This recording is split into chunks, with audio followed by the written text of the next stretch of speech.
Hello all, welcome to session 1 of Selectors Hub training series. In this session, I am going to explain what is Selectors Hub. So let's get started. So what is Selectors Hub? Selectors Hub is a next generation XPath and CSS selector IDE. Okay, it's a browser extension guys, add-on. You can say browser extension or add-on which we can install in any of the specified browsers like Chrome, Safari, Firefox, Edge and other browsers. So what is the purpose of the Selectors Hub browser extension? Using this Selectors Hub, we can auto-generate this XPath and CSS selector mainly. Apart from this XPath and CSS selector, Selectors Hub can also auto-generate other type of locators like ID, class name, whatever the possible locators for that particular UI element, okay, will be auto-generated by the Selectors Hub, guys. It makes your job very easy. It has a lot of advanced features, guys. Okay, it's I'm just explaining at a very high level, but if you learn the Selectors Hub fully, you will gain a very good amount of knowledge, guys. Okay, so you'll learn a lot of technical stuff like Shadow DOM, SVG elements. Everything is supported by the Selectors Hub, guys. Fine. But who is the creator of the Selectors Hub? Sanjay Kumar is the one who is the creator of this Selectors Hub. As you can see his photo here, he is a innovator and creator of this particular Selectors Hub, and for that he has received this award, guys, Indian Achievers Award. Okay, so that's all about what is Selectors Hub. This is official website of Selectors Hub, that is selectorshub.com. Okay, in the coming sessions I am going to use this official website selectorshub.com for practical demonstration of installing the Selectors Hub on different browsers. So hope guys you understood what exactly is the Selectors Hub. More about Selectors Hub I'll be explaining in the upcoming sessions. So see you in the next video sessions, guys. Thank you. Bye. Hello all, welcome to session 2 of Selectors Hub training series. In this session, I am going to show you how to install Selectors Hub in Chrome browser. So let's get started. First of all, let's launch the Chrome browser. And in this Chrome browser, browse the official website of Selectors Hub, that is selectorshub.com. After going to this official website of Selectors Hub, that is selectorshub.com, we need to select the proper button here according to the browser. Since we have to install the Selectors Hub in the Chrome browser, I will be clicking on this Chrome button. The moment you click on the Chrome button, you will be taken to the Google Chrome Web Store for Selectors Hub. Here you need to select the Add to Chrome button and click on the Add extension. In a while, this particular extension will be installed in our browser like this. You see, you'll get this confirmation saying Selectors Hub has been added to the Chrome browser. Okay, that's it.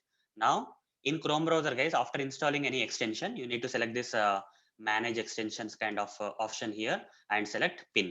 Okay, you have to pin it, guys. Then only you can directly access from here. So, guys, this is the process. Okay, this is the process of installing the Selectors Hub in Chrome browser. And one more thing you have to do after installing the Selectors Hub in the Chrome browser, that is, you need to restart the Chrome browser once. Okay, after installing, it's a good practice to restart the Chrome browser. Okay, don't directly start using the Selectors Hub directly without restarting the browser. Simply restart the browser, guys. Then you can start using the Selectors Hub browser extension. In the next session, I'm going to explain how to use this Selectors Hub browser extension in Chrome browser. So that's it for this session, guys. See you in the next video session. Thank you. Bye. Hello all. Welcome to session 3 of Selectors Hub training series. In the previous session, I have already shown you how to install Selectors Hub in the Chrome browser. Now in this session, I'm going to show you how to use Selectors Hub in Chrome browser. So let's get started. First of all, let's launch the Chrome browser where I have already installed the Selectors Hub as part of the previous session. You see, Selectors Hub is already installed and shown here. After we restart this Chrome browser, after installing this Selectors Hub, I'll simply click on this Selectors Hub browser extension icon here. Okay, I'll get this kind of options where which options you want to get on right clicking any UI element on the web pages. So by default, relative XPath checkbox is selected, guys. I also want to get relative CSS selector. I'll select this option. So what is the purpose of these options? I'm going to show you. For example, if I go to some application, say omaya.blogspot.com, okay, and after customizing these two checkbox options, like when I right click on any U element on this particular application, I should get this relative XPath and relative CSS selector auto generated by the SelectorsHub. For example, if I right click on this text area field, I'll get this SelectorsHub. Which options I am getting? Copy relative XPath, copy relative CSS selector options we are getting because we customized it here. You see, these two options are customized here. So if I select also this JS path and ABS path, and if I right click here, you see I'm getting all the 4 options. Generally, we need only these 2 guys. Okay, we'll be selecting majorly the relative XPath and relative CSS selector. Fine. And this option, this context menu option is for when you right click, guys, you are getting the SelectorsHub option, right? If you don't want the SelectorsHub option to be displayed in the right click options, then you just need to disable it. Okay, just need to disable it, turn it off. Now right click, you will not get the SelectorsHub. So, but I just want this context menu to be enabled. Okay, and I have selected these 2 checkbox options so that in the context menu, when I select the SelectorsHub, I will be getting all the checkbox option related options. Okay, the selected checkbox option related options I will get here. Fine. Apart from this customization stuff about SelectorsHub from this options menu, options pane, okay, we also have some information about this SelectorsHub. Currently, the SelectorsHub is sponsored by the test project company and all the other stuff, guys. Okay, if you want to support the SelectorsHub, you can support from here. And there are some instructions given by the SelectorsHub here, that is how to install the SelectorsHub, how to then we have to restart the browser. Okay, then we have to open the DevTools.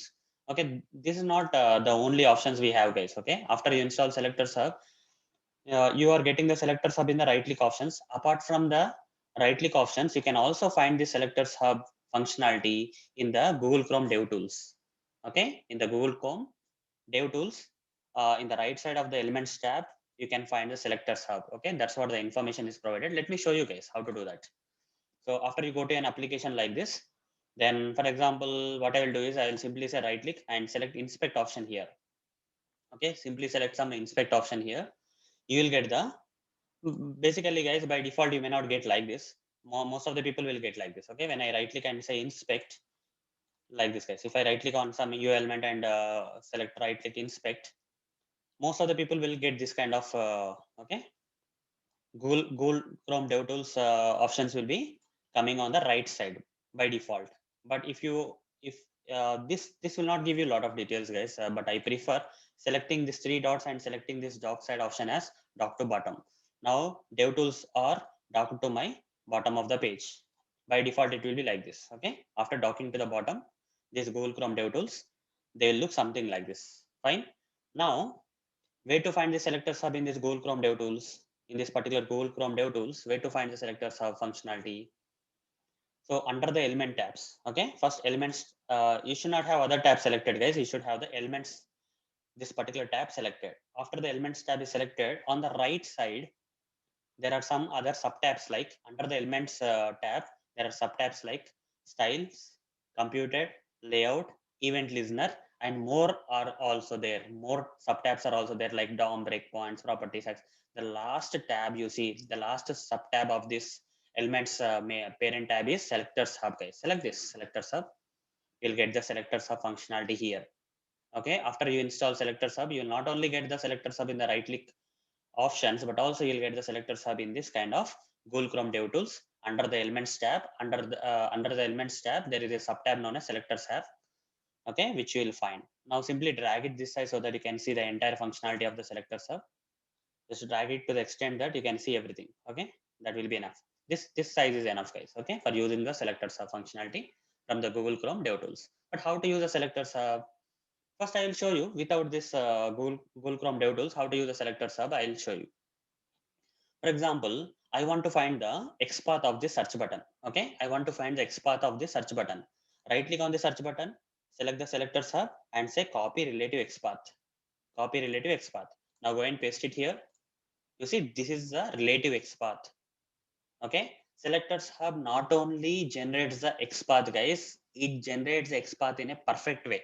Okay, most of the 99% of the XPath auto-generated XPath given by the SelectorsHub will be kind of very perfect, guys. Okay, only like most of the cases, okay, 99.9 you can say. In fact, almost all XPath XPath locators generated by the selectors hub will be kind of perfect, guys. You can compare with other locator generation tools, but selectors hub is one of the best one, guys. Okay, it gives you the perfect XPath. Okay, perfect. Most of the cases, 99.9%, 99.99%, this generated XPath will be in a better position. Okay, so you see, it's a proper relative XPath has been auto generated for that particular search button.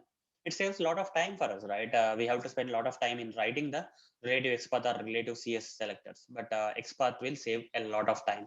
You simply right click on the search button after installing the selectors hub in your Chrome browser, and right click on a UI element and select the selectors hub and select copy relative CSS selector. Now paste it here, whatever the CSS selector, relative CSS selector which got auto generated by the selectors hub.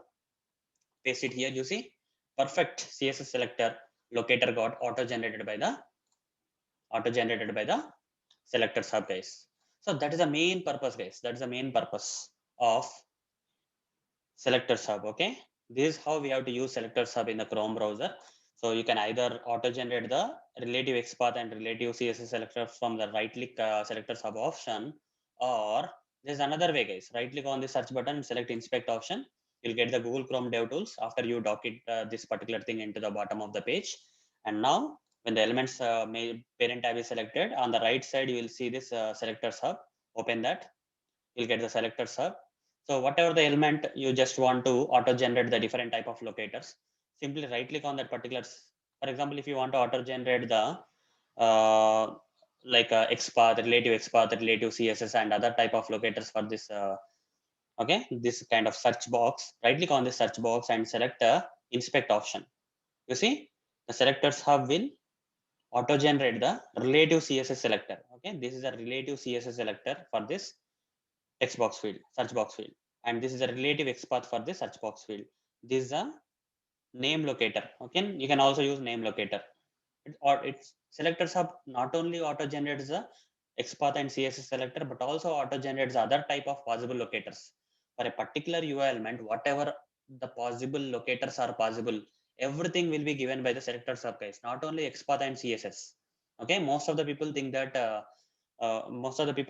selectors hub can only auto generate XPath and CSS. It's behind that, guys. Okay, for any given UI element, when you inspect it, whatever the possible locators for that particular UI element, everything will be given by the selector sub. You see, apart from XPath CSS, ID is not possible. Okay, for this particular search box field, ID locator is not possible. So ID is not coming here, but name is possible.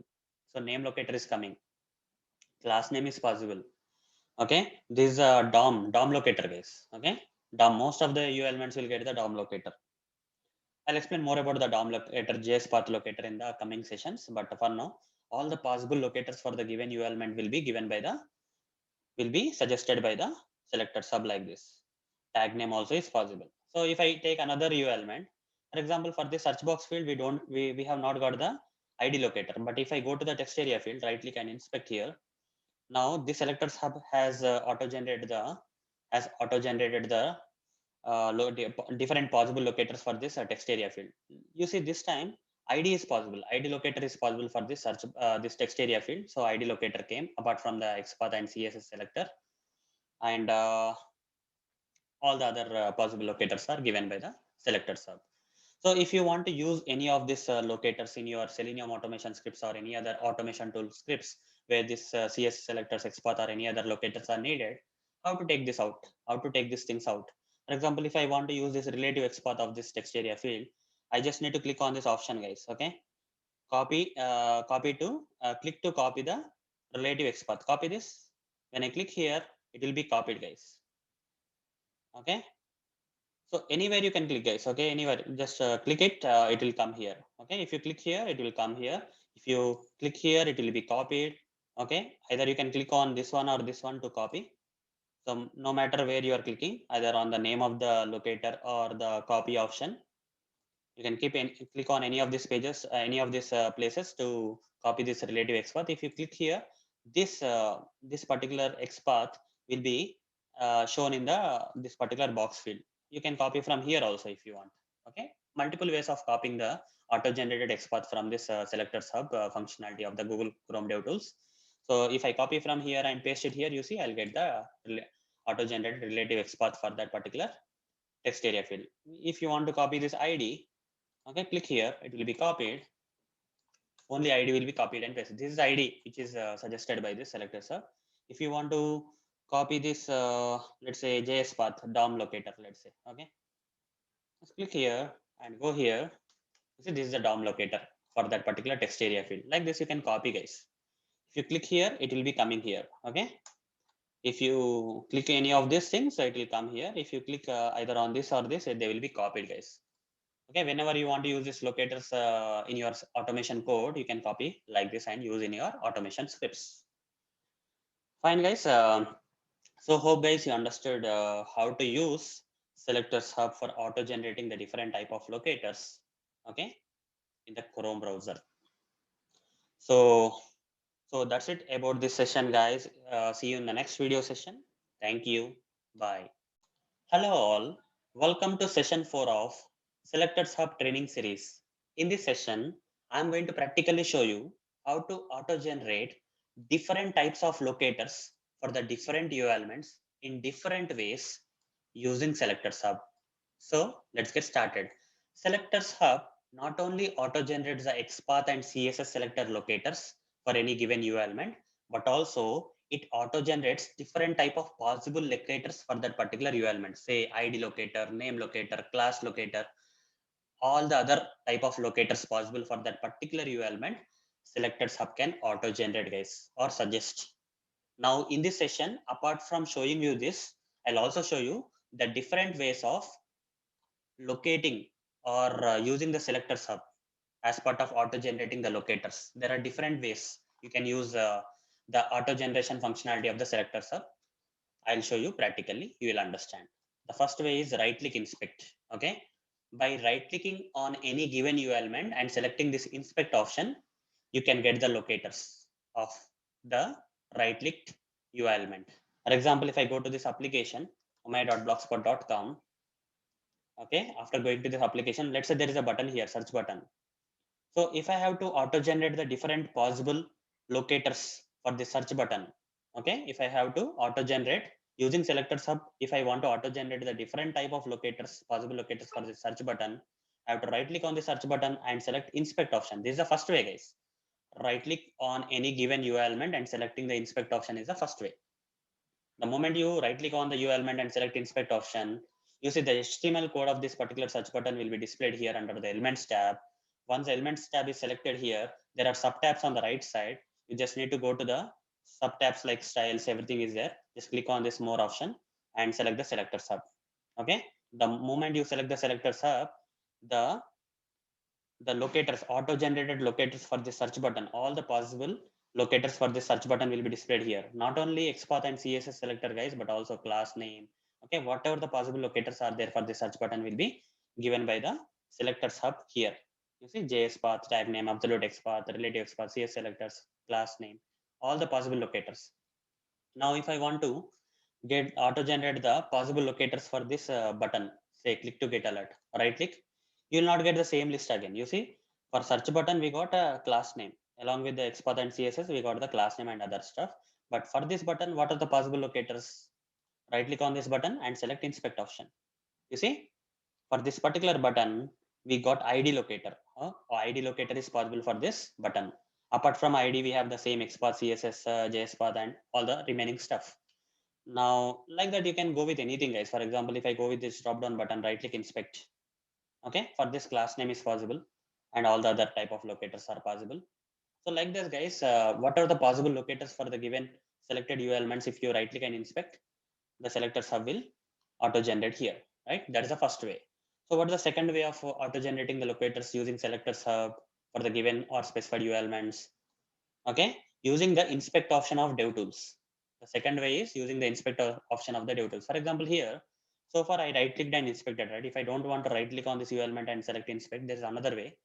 Once the Selectors Hub functionality is open here, okay, once the Selectors Hub functionality is open here, what I will do here is I'll use this inspect option of this Google Chrome DevTools. Okay, I'll use the inspector option of this Google Chrome DevTools. How to use this option, inspect option? Just select this option, guys. Hover the mouse on whatever the UI element for which you want to auto generate. For example, I would like to hover the mouse on this this multi-selection box field. Okay, this one. You see, after selecting this inspect the Google Chrome DevTools inspect option, go to this multi-selection box field and select here. You see, the selectors hub has already auto-generated the different possible locators for this multi-selection box field. You see, this is the relative XPath CSS. This is the ID is possible here, guys. Okay, so different possible locators are possible here. Let's say text area field. So if I want to auto generate the different type of possible locators for this text area field, again select this Google Chrome DevTools inspect option and hover the mouse on the specified option. Click on this, and then move the mouse. Once the UI element is selected, select it, click on that. Now it got auto generated. Okay, you see ID, XPath, and everything came. So any other stuff here? Let's say this button. Let's select this button. Okay, the button. Okay, these are the locators of this button. Like the different things will come on, guys. Okay, this is how we there are different ways. So first two ways are completed by right click inspect. From the right click menu option, select the inspect option, or using the inspect option of the dev tools, which I have just now shown. Apart from that, you can click on the HTML DOM. Okay, the HTML code displayed in the elements tab. Here you see there is an elements tab here in the Google Chrome DevTools, right? You can select the HTML code here, whatever the HTML code you see here. Okay, if you select this HTML code, then for this particular selected HTML code line, the selectors will auto generate. For example, if I expand this div and maybe I will select this, okay, disable enable button. Okay, there's something like this. If I select this one, you see this HTML code is referring to this heading, disable enable button kind of label heading, right? So when I select this one, automatically selectors hub will auto generate the different possible locators for this particular selected HTML code. For this selected HTML code which is referring to this particular label, these are the locators. Okay, if you want to auto generate the locators using selectors hub for this particular line of HTML code, select this. You see the selectors hub has auto generated the possible locators for this button tag related HTML code. For this HTML code, these are the selectors or locators. And in the UI, you see for this particular HTML code, this button is getting highlighted, right? So this is the third way, guys. By clicking on the particular line of HTML code in this entire HTML document or under the elements tab, you can, the selectors hub will detect your action here. Okay, whatever you are clicking for that particular thing in the HTML code, the locators will be auto generated by the selectors hub. That is the third way, guys. Fourth way is inspecting different type of locators using selectors hub for different UI elements. Okay, okay, so if I go here, inspecting different type of locators using select for different UI elements. So for different UI elements, different locators are possible. I already explained that, right? For example, for this login button, if I inspect some login button, the possible locators for the login button will come. Here ID is not coming, class name is not coming, name is not coming, only relative XPath, relative CS selector, JS path, absolute X, only these 5 are coming here. Okay. For this particular login button, how many possible locators are there? 5. If I go with another one, okay, if I go with another one like this text area field, how many locators are possible here? Here also 5, but different ID is there here. Okay, if I go with this button 2, you see we are getting 6 5 only. Okay, this is also 5. If I go with this login button, let's see, I'm just trying different things, guys. This is also 5. What about this one? Inspect. This is also 5, but this time another possible locator came, link text. You see, for HTML, for this hyperlink, we are getting a different type of locator like link text, partial link text. Okay, if I go to another application, say tutorialsninja.com/demo application, I right click on the search button, inspect it. In the selectors hub, how many locators are coming? Let's see. You see, many are coming here this time, right? Okay, many are coming. Relative CSS selector, relative XPath, class name, JS path. So far 4, absolute XPath 5, tag name 6. 6 are coming for this particular button. For the search box field, 5 are coming. Okay, name locator is coming. If you go to the login page, you see for different UI elements, different possible locators are possible, guys. Okay. Here for this email address, ID and name, both ID and name locators are possible for this email address field, guys. Okay. Apart from XPath and CSS and You see ID, name, class name, three things are possible for this email address. If I go to the password field, again, like ID, name, class name, relative, XPath, relative, CS selector are possible. Okay, different UL elements will have different possible locators, guys. Here, link text is coming for this continue button. Link text locator is coming. So, hope guys you understood, right? These are the different ways of inspecting. Whatever way you can choose, guys. Okay, you can choose the first way, second way, third way, whatever the way you want to inspect the elements, you can choose it. Okay, according to your flexibility and the needs, you can use any of these ways of inspecting the UL elements and auto generating the locators, different possible locators for different selected UL elements. Okay, for different UL elements, SelectorsHub will, okay, is very advanced that it can think for this particular UL element what are the possible locators, and it will auto generate and show you. Okay, so hope guys you understood how to auto generate different type of locators in different ways using SelectorsHub in this session. So that's it, guys. See you in the next video session. Thank you. Bye. Hello all. Welcome to session 5 of SelectorsHub training series. In this session, I am going to practically show you how to use SelectorsHub for manual creation of locators by using its auto suggestion capability. So let's get started. Most of the people think that SelectorsHub is only for auto generating the locators like XPath and CSS, but that's not true, guys. Okay, a lot of people think that SelectorsHub is only for auto generation of the locators, but that's not true. A lot of people in the world around the globe use SelectorsHub for also manual creation purpose. Okay, they don't want to depend on a tool like SelectorsHub to auto generate the locators. Rather, they want to create their own locators. Okay, in their own format. Like they want to create their own XPath expression. They want to create their own CSS selector for locating the UL elements. Okay, for manual purpose also, a lot of people around the globe, across the globe, are using SelectorsHub, guys. In this session, I am going to show you practically how to use SelectorsHub for manual creation of the locators. Fine. So for that, let me open this browser, Chrome browser, where I have already installed the SelectorsHub. And here I'll access some application, some example application like omaya.blogspot.com, where we have a lot of UI elements for which we can create the locators for. Now I will right click on the search button. Okay, I want to create the manually create the XPath expression or CSS selector for the search button. Let's say, okay, I want to right click on the search button and select inspect option. And once I inspect, guys, a lot of people think that a lot of people use Google Chrome dev tools. Okay, they use the Google Chrome dev tools for creating the manual creation of the locators for the search button or any UI elements. But there is a problem, guys. I'm going to show you. Okay, why we have to switch to SelectorsHub for manual creation of the XPath and CSS selectors. I'm going to explain and show you practically now. Now, before I use the SelectorsHub, I'm going to use the Google Chrome dev tools for manual creation of the XPath kind of thing or CSS selectors, whatever it be. For example, if I inspect the search button, this HTML code for the search button got highlighted here, as you can see. Using this HTML code for the search button, I want to manually create a XPath expression using this Google Chrome dev tools. I'll simply say, after selecting this HTML code, I will say Control F. This kind of box text field will come here at the bottom of this elements tab. Okay. Now, I want to create the XPath expression, right? So it has input tag.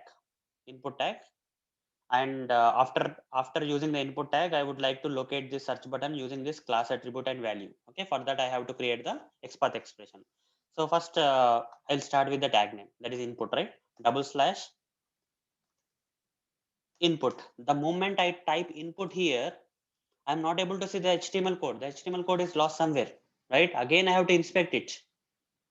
Right click inspect. Again I have to inspect it, guys. Then again I have to open the square bracket and say @ class is equal to, like this. I have to copy and create the XPath. So what's happening, guys? Initially, when I was typing input, automatically the location is lost. Again, I have to re-inspect this element, right? I have to re-inspect this element. Another problem is that this is one problem, guys. Okay, this HTML code is changing. Okay, it's going here and there. Okay, that's the problem. It's not staying there while I'm writing the XPath. Okay, so that is making my job bit harder while creating the XPath expression for this particular search button. One more problem is, okay, one more problem. There's something like if I say /A, here A means tag name, right? The tag name of that particular UI element. But here what's coming up, guys? Subscript tag is getting located. You see, I'm trying to locate the anchor tags, but script tag. Why script tag is getting located when I'm saying /A? Okay, that's a problem, guys, right?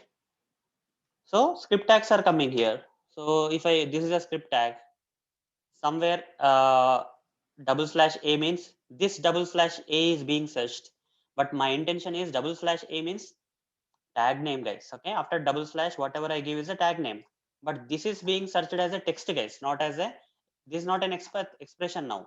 Okay, in Google Chrome Dev Tools, this particular XPath expression is not being treated as an XPath expression, it's being treated as a text. Here you see /A text is there here, that is getting highlighted, that's why. So here whatever the locators count we got is wrong then, right?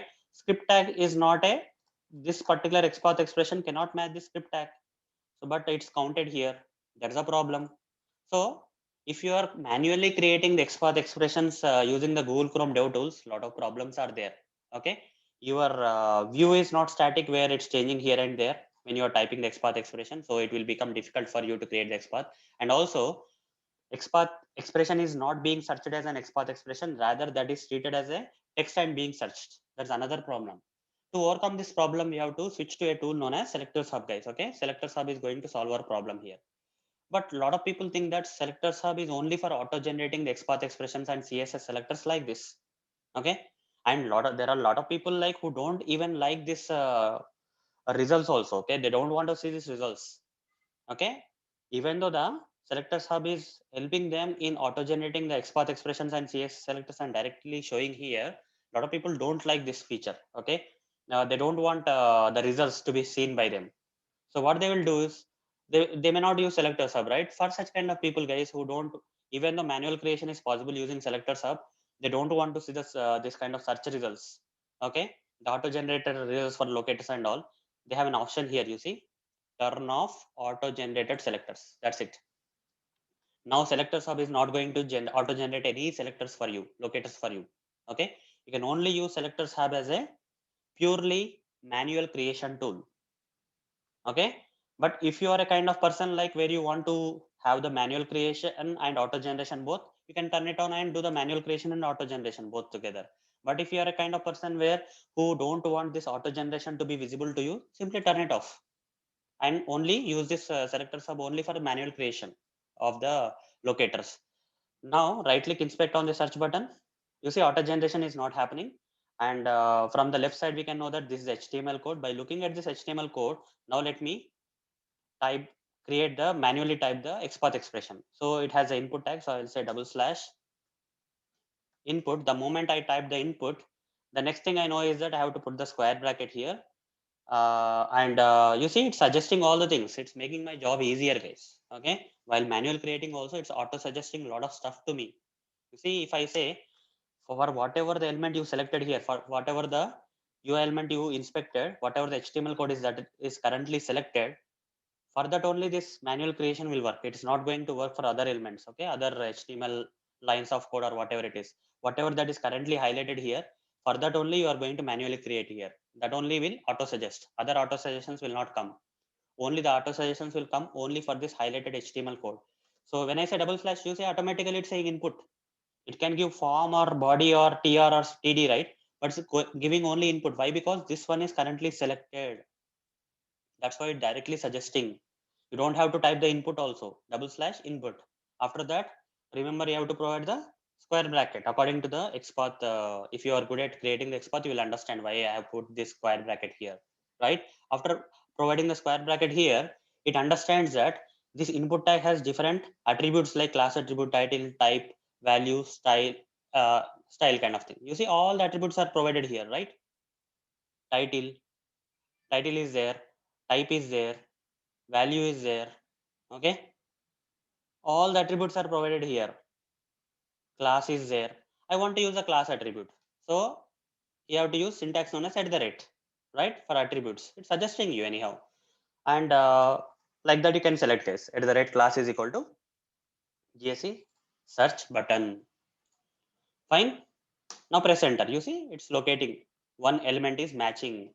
That is nothing but the search button. Another thing I was explaining, right? When I have searched for /A here, how many are coming here? 97 total locators, because / is not searching for the tag name having the anchor tag here, but also the script tag which is having inside internally it is having /A here. You see somewhere here /A is there. It's searching like a text. But if you go with the SelectorsHub, if you type /A here and press enter, how many are coming, guys? Only 78 elements are there. Here 97 means remaining elements are not real. They are like this /A text kind of things. Okay. So only the anchor tags should be located. You see all these elements having the anchor tags. You see this anchor tag A, UI elements are located here. Fine. These are the list of UI elements on this page having the anchor tag. 78 are there. But this one, Google Chrome DevTools is not like that. It's searching with the text also. Okay. It's mapping. It's giving the locators count based on the text also. Okay. That's why the SelectorsHub manual creation tool, okay, is better than the Google Chrome DevTools, guys. Okay, if I turn on the auto generation, still I can do the manual creation. Okay, I can still say right click inspect the some search button. Auto generation is happening, as you can see for the search button.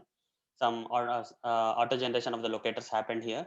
Along with that, I can manually create also. Okay, you can use it as flexible as you want, guys. Without auto generation, with auto generation, manual creation plus auto generation. Okay, any way you can use it. That's how flexible it is. It's a very good innovation, guys, as I can say. You see, either you can use it for manual creation, you can use it for auto generation, both the purposes. So hope guys you understood how to use SelectorsHub for manual creation of the locators by using its auto suggestion capability. So that's it, guys. See you in the next video session. Thank you. Bye. Hello all. Welcome to session 6 of SelectorsHub training series. In this session, I am going to practically show you how SelectorsHub supports XPath axis. So let's get started. First of all, what exactly is this XPath axis? Let me explain. Using XPath language, we can create XPath expressions, and these XPath expressions can be used as locators for locating the UI elements. In some cases, the normal XPath expressions may not be able to locate the desired UI elements on the screen. For that, we have to use some advanced concept in XPath language known as XPath axis, which can help us in creating the advanced or complex XPath expressions which can locate any type of UI elements on the screen.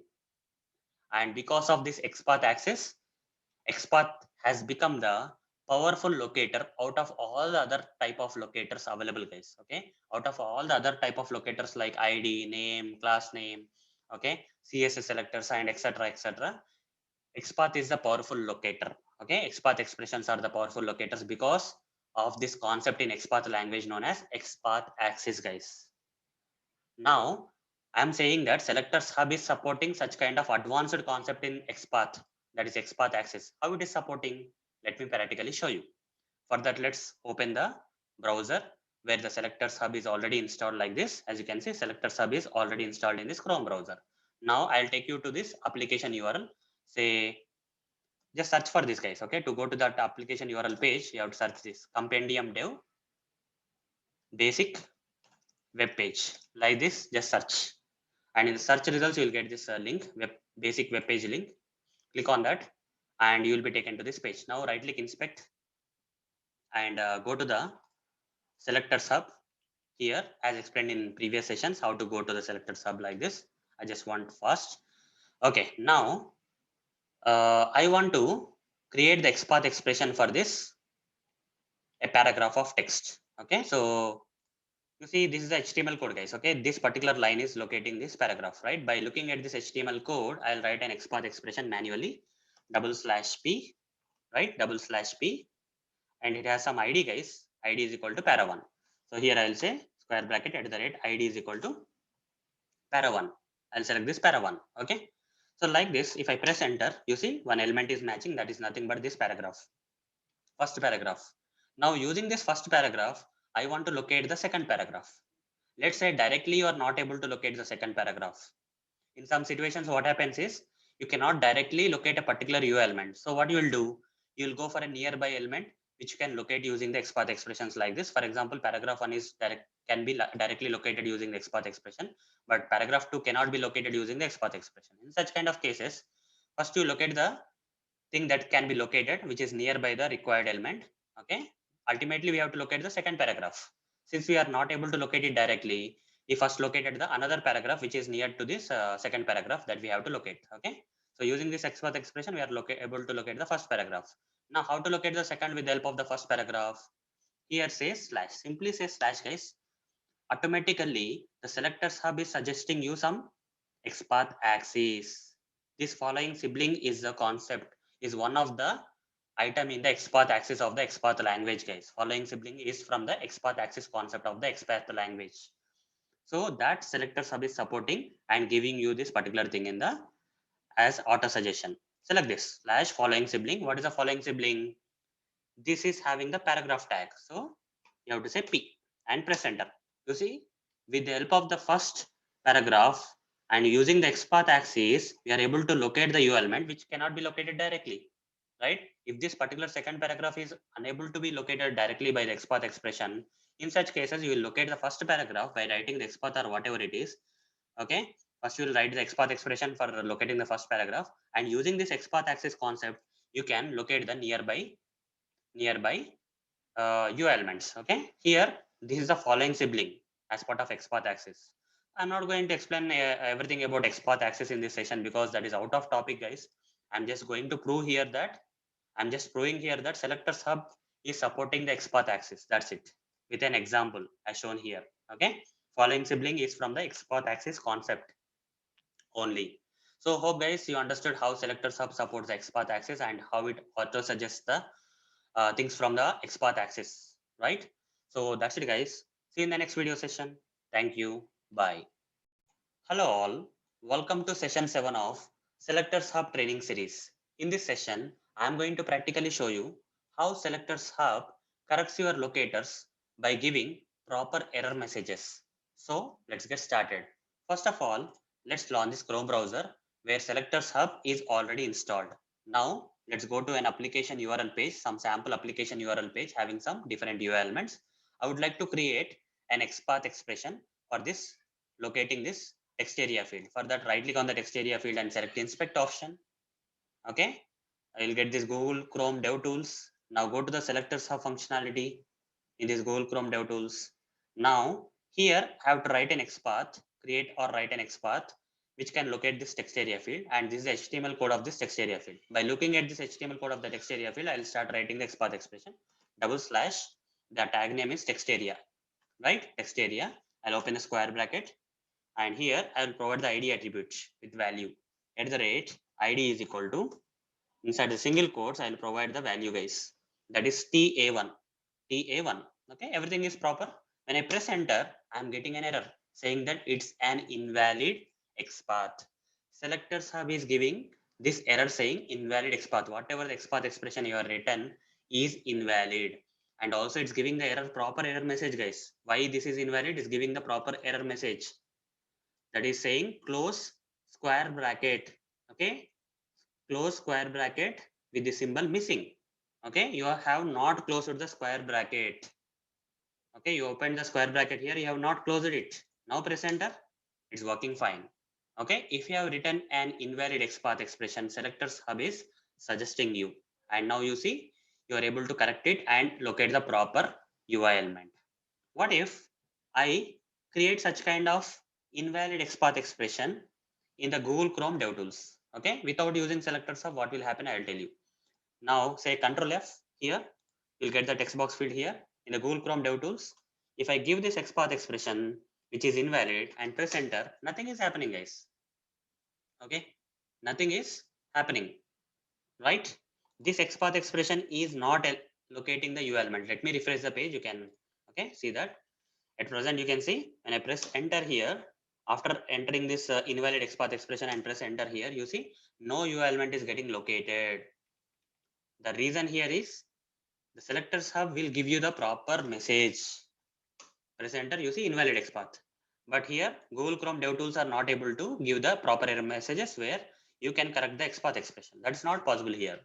It's possible only with the help of the Selectors Hub with these error messages. You have to close the square bracket.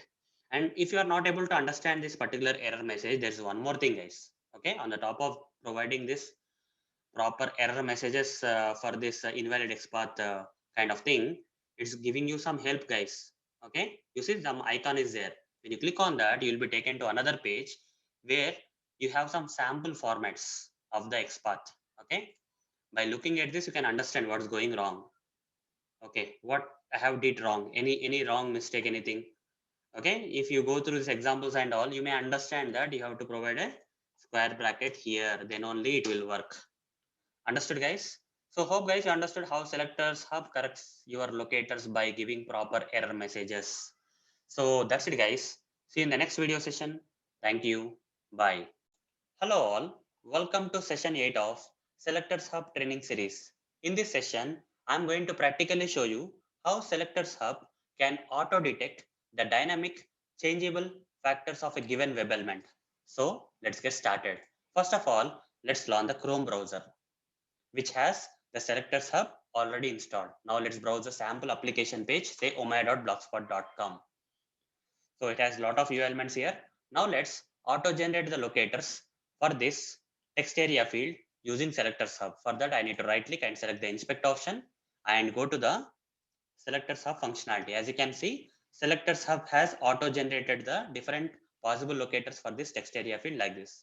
And if you clearly observe this relative XPath, there is a kind of message here, guys. Okay, warning kind of message saying that this particular ID, okay, this relative XPath is using some ID which looks dynamic, kind of changeable. Okay, so tomorrow the developer can change this ID, guys. TA1, he can change it to TA2. Okay, the possibility if there are some numbers in the ID attribute, there's a possibility of changing, guys. That particular thing, this particular Selectors Hub is identifying, guys.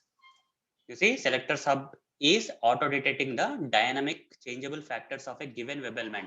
So here, this is a dynamic changeable factor. That is, this number one in this ID is a dynamic changeable factor.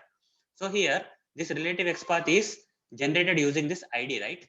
And this ID, there's a possibility of changing. That particular thing, Selectors Hub is identifying, auto-detecting, guys. It's clearly saying ID looks dynamic. Uncheck the ID checkbox or delete the ID attribute from the attribute box to generate relative XPath without ID if it is generated with ID. Since it is there is a chance of changeable things in this ID attribute value, it's asking us, Selectors Hub is asking us, if you want to change it or auto generate without this ID, just uncheck this ID.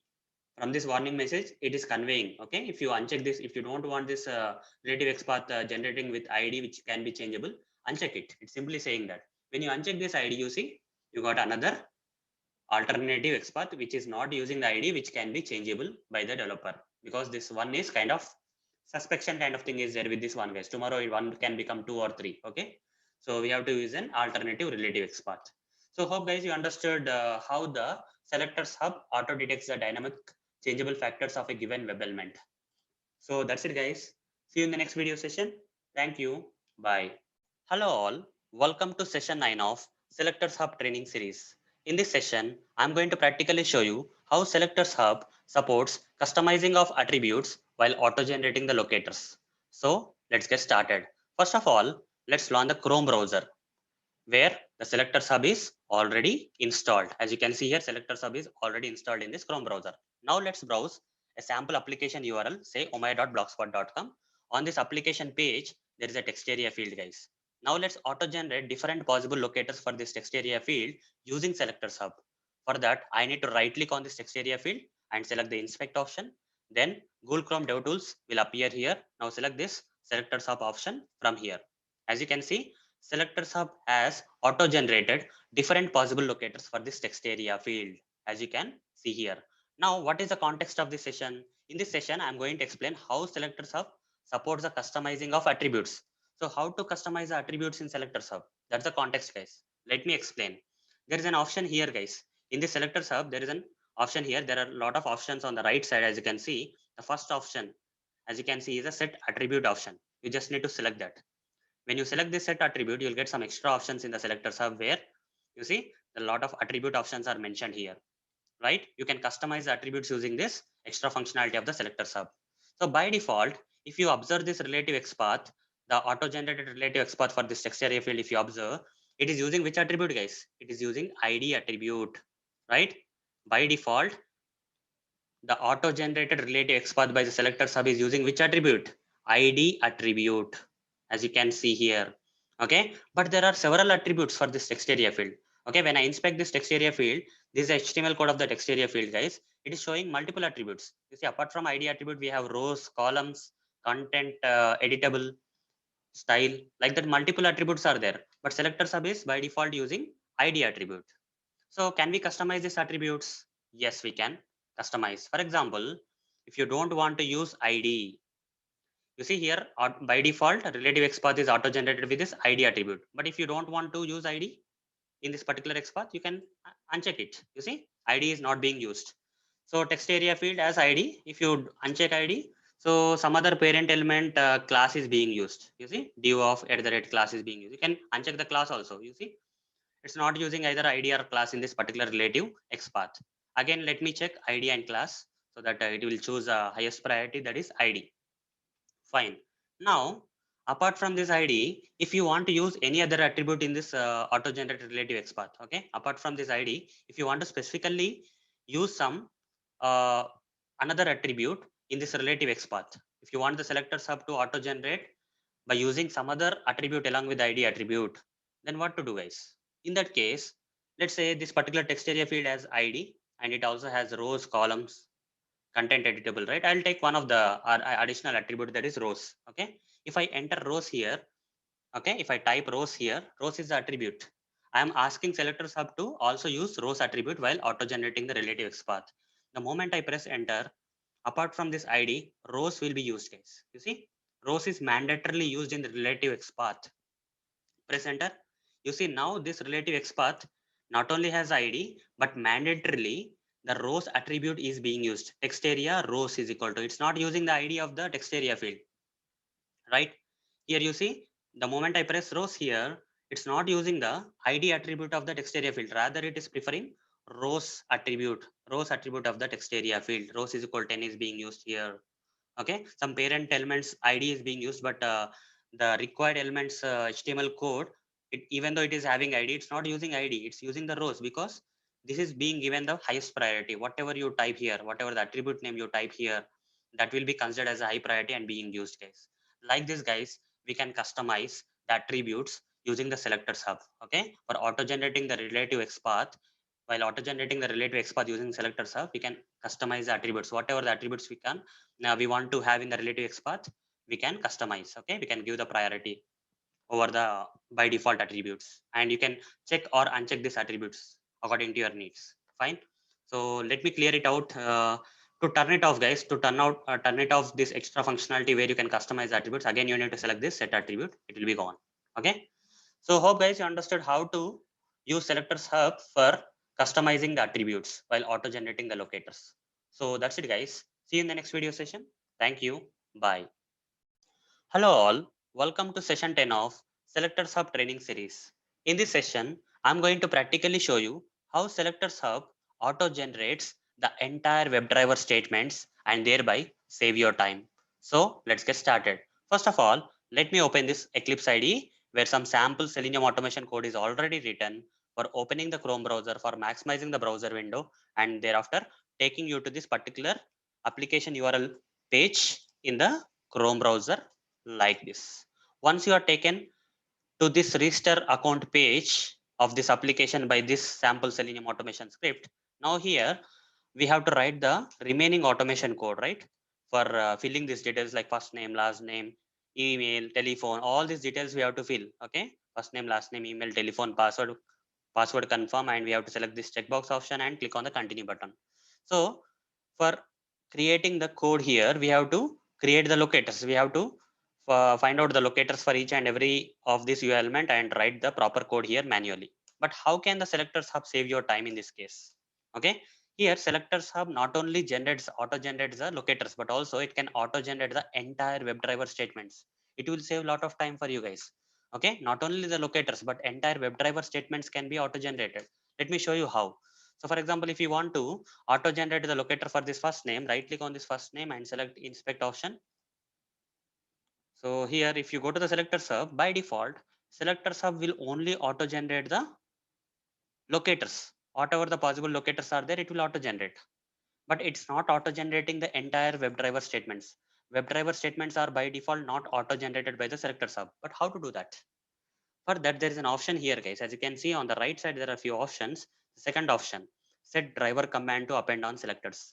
Select this option, you'll get this extra functionality where you need to provide the format of the statements. Since there are multiple UI elements here, the format you have to provide here, guys. For example, if you are working on Selenium Java, okay, if you are working in Selenium Java, we use this kind of statements for locating the UI elements in Selenium Java automation code, driver dot find element, right? This is a format, guys. You are just simply giving the format.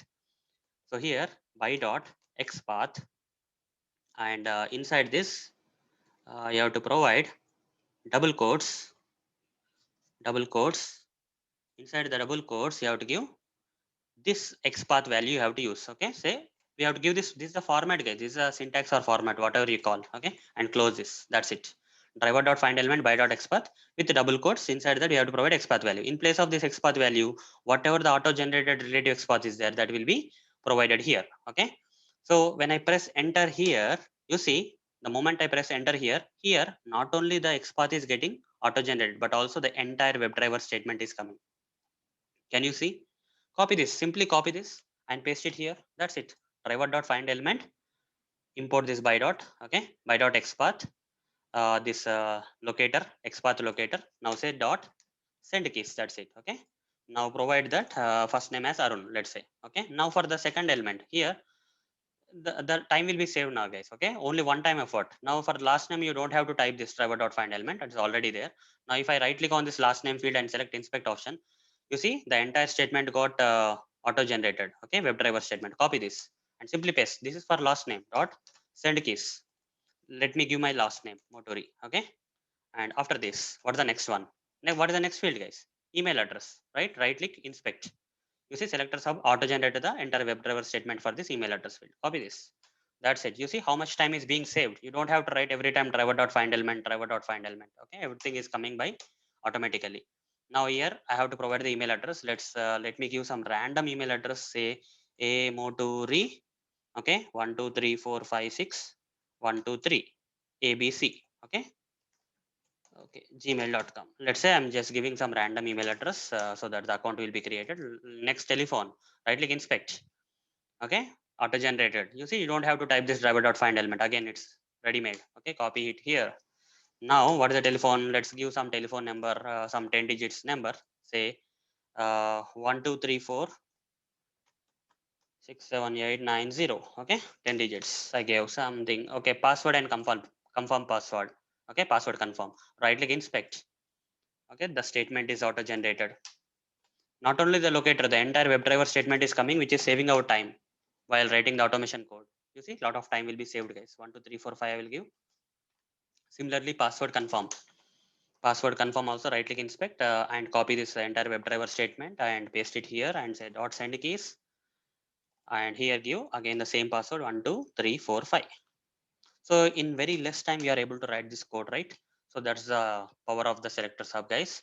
So here I want to select this checkbox option, right click inspect. Again, the same thing, copy this. What I want to do, dot click. Okay, dot click, that's it. So let's run this code and see whether it is working fine or not. Okay.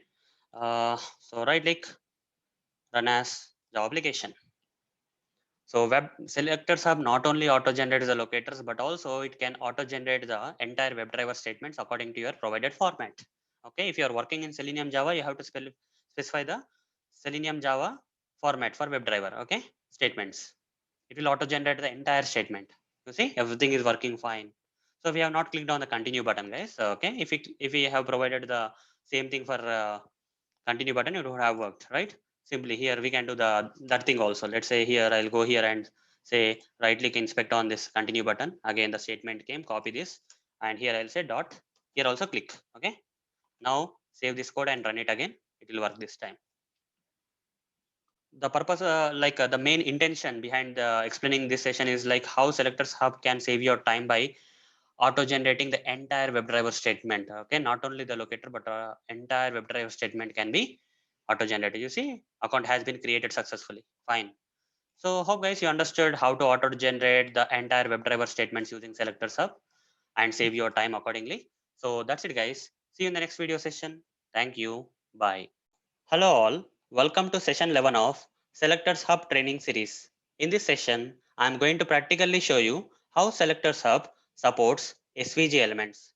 So let's get started. First of all, what exactly are these SVG elements? Let me explain. SVG stands for Scalable Vector Graphics. Okay, SVG stands for Scalable Vector Graphics. It's a language guys. In simple terms, SVG is a language for describing 2D graphics. Okay, it's a language for describing 2D graphics. Now let me show you how the SVG elements look like. Let me open any browser, say Chrome browser, and I'll take you to some sample application URL page, say testproject.io. And on this application page, when you scroll down, you will see some Twitter icon, guys. Keep scrolling until you see the Twitter icon. Okay, there is a Twitter icon here. Right click on this Twitter icon and inspect it. So when you inspect this Twitter icon, you see this SVG tag is getting highlighted. This HTML code for SVG is getting highlighted, right? So this is what is SVG, guys. This is what this Twitter icon is, nothing but the SVG element. Okay, so SVG stands for Scalable Vector Graphics, and it is a language for describing 2D graphics and how the SVG UI elements are represented in HTML, using which tag of HTML these SVG elements are represented, SVG tag. Okay, using the SVG HTML tag, the SVG UI elements are represented. So now you understood what exactly are these SVG elements. But the context of this particular session is to prove that how Selectors Hub supports the SVG elements. Okay, how Selectors Hub supports the SVG elements. Without Selectors Hub, if you are using the default Google Chrome DevTools, okay, if you are not using Selectors Hub and if you are using the default Google Chrome DevTools, you can't generate the proper locators for SVG elements. Let me show you what I am saying here. Okay, so here this is the HTML code for this Twitter icon, which is an SVG UI element. Now right click on this HTML code and using the Google Chrome DevTools, I am auto generating the XPath. Okay, I'm copying this XPath and I'll go to this place, and then this is DevTools. Okay, some Google Chrome DevTools. Here if I paste the SVG, okay, if I paste the XPath for this SVG element, it is being created like this by the Google Chrome DevTools. So what about Selectors Hub? So select this HTML line of code for this SVG UI element, that is Twitter icon, and now click on the Selectors Hub.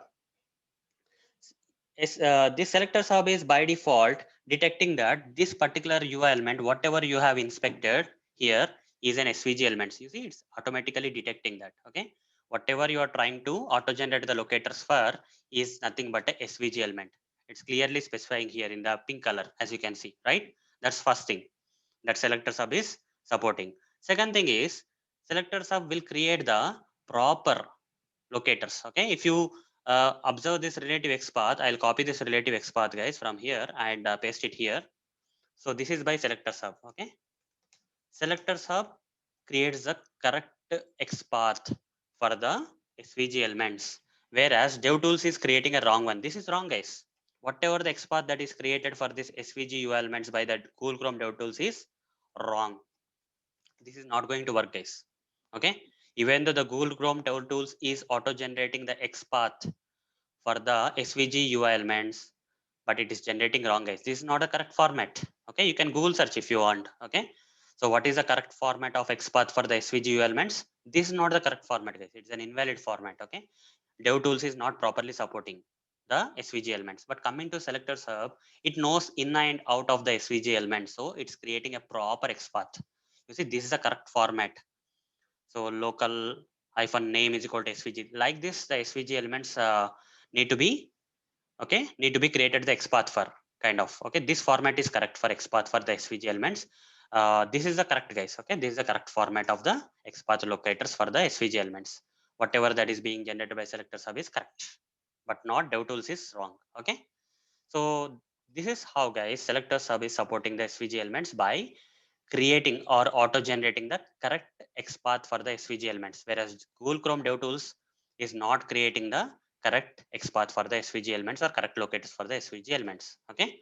So hope, guys, in this session you understood what exactly are the SVG elements and how the SelectorsHub auto-generates the correct XPath or other locators for the SVG elements. So that's it, guys. See you in the next video session. Thank you. Bye. Hello all, welcome to session 12 of Selectors Hub training series.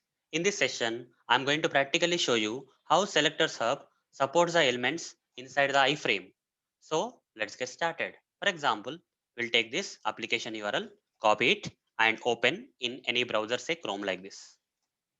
Once application URL is browsed in the Chrome browser, you see this page came where draggable heading and there is some option here. You see, I can drag this particular box here and there inside this box, right?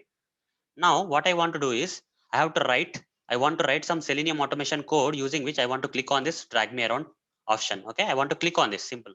Okay, for that I have to write the automation code. Here some sample Selenium automation code is already written in Selenium Java for opening the Chrome browser, for maximizing the browser, for taking you to this application URL page. Till here it's fine. Now I want to click on this drag me around. Okay, I want to click on this. For that I'll right click on this drag me around and select inspect option. The HTML code for this drag me around will be displayed here, highlighted here. It has some ID, guys. You see this drag me around URL element has some ID. I'll copy this ID and here I'll say I want to click on that URL element, guys. I want to click on this drag me around. Okay, driver dot find element by dot ID. Here I'll provide the ID of this URL element, this particular ID of the URL element I provided here, and simply I'm saying click. That's it. Okay. So if I run this code, will this automation code will be able to click this particular drag me around? Is it possible? Will it work? Let's see. When I run this code, you will get an exception, guys. It will not work. Okay. I'll show you the exception first. Later, I'll explain why it's not working. Okay. So it will successfully go to this application URL page, but it cannot click on the drag me around option. Okay. It won't click on this drag me around. Instead, you will get an exception here saying no such element exception. This element with the ID draggable is not found. That's why it's not able to click. That's why you got this exception known as no such element exception. What may be the reason, guys? The reason here is this particular UI element, drag me around UI element, is inside the iframe. As you can see, there is an iframe here. But by default, okay, by default, DevTools will not tell you that this particular HTML code which belongs to the drag me around is inside the iframe. Okay, by default, DevTools will not suggest you anything that this particular UI element for which you are trying to create a locator is inside an iframe. It's not suggesting that. Here is where, guys, SelectorsHub is going to help you. Okay, so if you right click on this drag me around and select inspect option and go to the SelectorsHub, now SelectorsHub is telling you that this particular element UI element that you have inspected, okay, is inside the iframe. Can you see this, guys? It's hinting you. SelectorsHub is hinting you saying that whatever the element you are trying to auto generate the locator for is inside an iframe. So it not only detects that this particular UI element is inside the iframe, but also it will give you the iframe XPath. Okay. Why we need this iframe XPath? Apart from auto generating the XPath of this UI element, it's going to auto generate the XPath of the iframe also. Why it's auto generating this extra iframe XPath? The reason here is before you perform any operation on any UI element which is there inside the iframe, we have to first switch to that particular iframe, guys. Okay. Here, this is the UI element. Directly we are performing operation on the UI element which is there inside the iframe. But SelectorsHub is saying that this particular UI element cannot be clicked directly because this particular UI element is there inside the iframe. It's suggesting you that it's inside the iframe. You need to first switch to this iframe. How to switch to the iframe? Just copy this frame XPath, guys. And here say driver.find element by .xpath. Okay, create the web element for iframe like this. So whatever the XPath created for the iframe, I copied here. Okay. This particular UI element is inside this iframe. Okay. For that we created the web element. Here I'll say iframe1 is equal to. So create local web element is created for the iframe. Now what you have to do? You have to say driver dot switch to dot frame. Okay, there is a command known as frame. Inside that, you have to provide this iframe. Whatever the iframe, you have to switch before performing any operations on the element. That element you have to switch. Okay, that iframe you have to switch. Then after that, you have to perform clicking on the draggable. Okay, once you switch to the iframe, then only you can perform. Okay, so apart from auto generating the locator, say id locator for this drag me around, it also auto generated the locator, that is a frame XPath for this iframe in which this particular UI element is inside. So we have to first switch to the iframe, then we have to perform operation on the draggable. Okay, now let's run this code. This time it will work, guys. Okay, this time it will work. Let me run this code, save this code and run it. So once we switch to the iframe, we can perform the operation on the UI element which is there inside the iframe. That's the concept of the selector sub, guys. Okay, selector sub is saving your time. It's hinting you that particular UI element that for which you are auto generating the locator is inside the iframe, and also okay, and also it's auto generating the locator for the iframe. Okay, for the so that you can use that auto generated locator for switching to the iframe. You see, no exception came. That means it worked, guys. This time it worked. Okay, no exception. It switched to the iframe, then it performed the operation. So hope guys you understood how the selectors hub supports the elements which are there inside the iframe by not only auto generating the XPath or any other locators for the UI elements, but also for the iframe in which that particular UI element is available. Okay, it will auto generate the locators for both the elements and the iframe. So that's it, guys. See you in the next video session. Thank you. Bye. Hello all, welcome to session 13 of Selectors Hub training series. In this session, I am going to practically show you how Selectors Hub handles the shadow DOM elements. So let's get started. First of all, what exactly are these shadow DOM elements? Let me first explain what exactly are these shadow DOM elements. For example, you take this application URL page. Okay, let's go to this application URL page like this. You see, this is an entire page, right? This is a page. This page belongs to the HTML DOM. Okay, whatever the page you are seeing here of this particular application URL belongs to some root level DOM, root level HTML DOM. So if I right click inspect here, you'll get the complete HTML of this particular page. Okay, this is HTML DOM of this entire page. But let's say, guys, on the same page, there are some UI elements. For example, the search box field, which doesn't belong to the root DOM. Okay, this particular text field or search box field doesn't belong to the this page HTML root DOM. It has a separate DOM. Okay, so only for that search box field, we have to use another DOM. Okay, there is another DOM used by the developer. Some small isolated DOM is being used for the search box field. But why the developer is using the separate isolated HTML DOM for only this particular search box field, while the entire page has this DOM? Okay, let's say this is the root DOM, root HTML DOM. If you right click inspect, this is the root. This entire thing is the root HTML DOM, right? So, but there are some UI elements on this particular page like the search box field, which has a separate isolated DOM, separate isolated HTML DOM. Okay, only for the search box field it is there. Okay, but this isolated DOM is part of the root DOM, guys. Okay, in such cases, when the isolated DOM is part of this original root DOM, this isolated DOM is generally called as shadow DOM. Okay, this is known as shadow DOM, guys. Shadow DOM.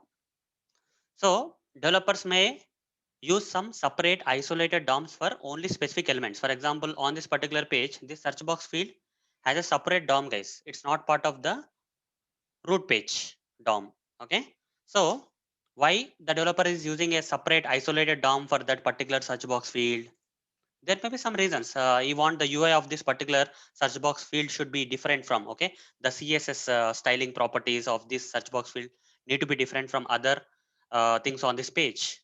Maybe that may be a reason. Okay, based on the development things, if separate CSS need to be used for the search box field, which should be separated from the original root HTML DOM. Okay, this CSS, whatever the CSS file is there, is applying for the entire DOM, but only for this UI element, that search box field, a separate CSS should be applied. Okay, separate CSS file should be applied. In that cases, what the developer will do is he or she will make this search box field part of a isolated DOM, and he'll attach this isolated DOM to the original root DOM.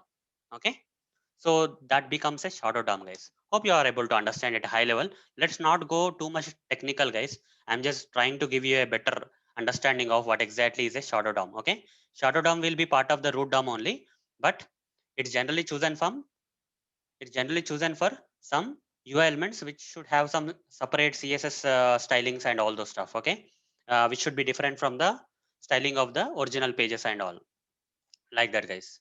So now you understood what exactly is a shadow DOM, right? Now let me practically show you. Okay, for example, this search box field is a shadow DOM. How can I say you that this is shadow DOM, part of the shadow DOM? Right click and inspect here. I know that, okay, because I have used this application earlier.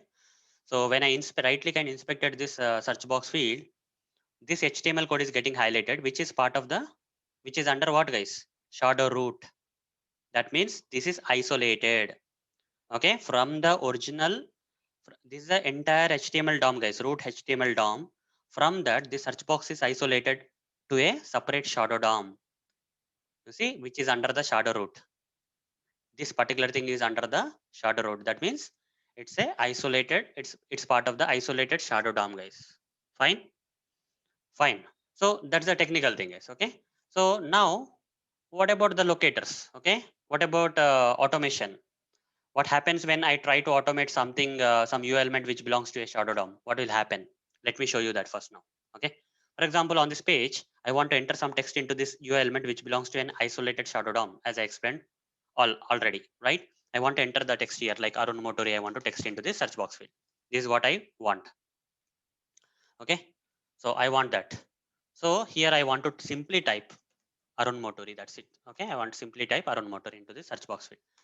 Will it be possible or not? Let's see. Okay. Here is some sample Selenium automation code already written for opening the Chrome browser, maximizing the browser, and opening the application URL in the browser. This particular application URL. Okay. So this application URL is opened in the Chrome browser like this. Okay. Up to here it is automated. Now I want to inspect this search box field and I will try to enter my name Arun Motori into the search box field. Okay. Right click inspect. So this is HTML code, guys. It has some ID. You see, this particular search box field has some ID. I'll use this ID. Copy this ID of this search box field here. Say driver dot find element by dot ID. Okay. Dot send keys. Send keys. I'll give some name. Okay. My name Arun Motori. Okay. Will this work? Let's see. Right click. Run as Java application. Let's see what will happen.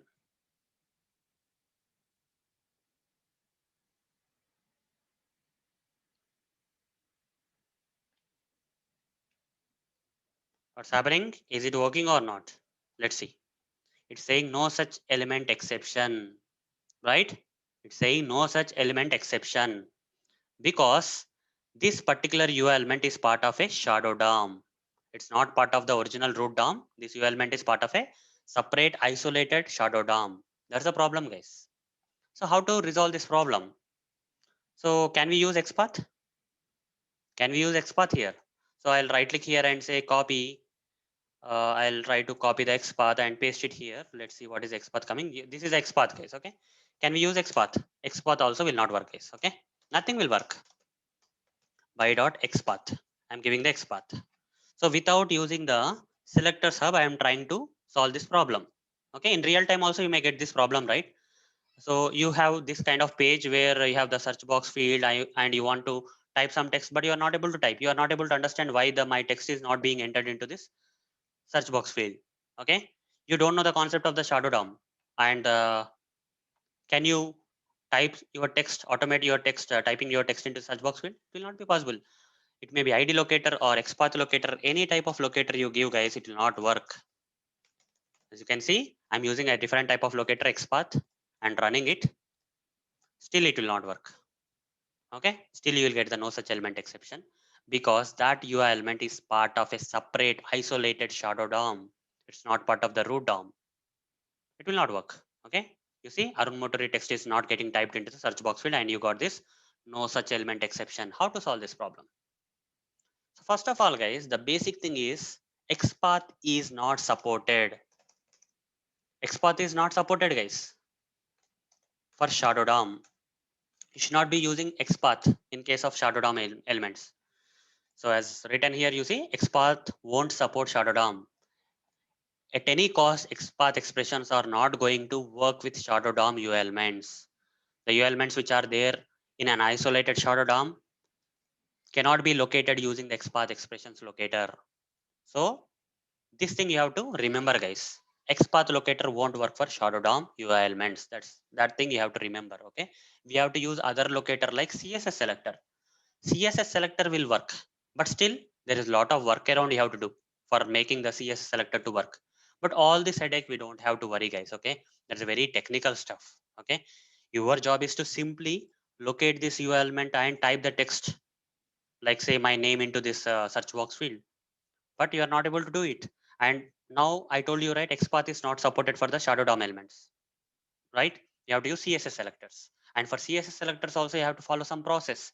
That complete things are very technical.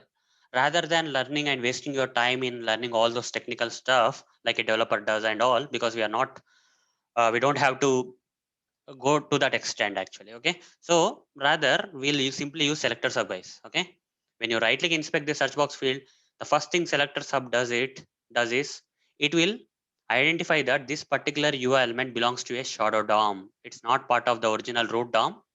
It belongs to the isolated shadow DOM. Okay, this is the first clue it is giving. After that, it's clearly stating that XPath is not supported.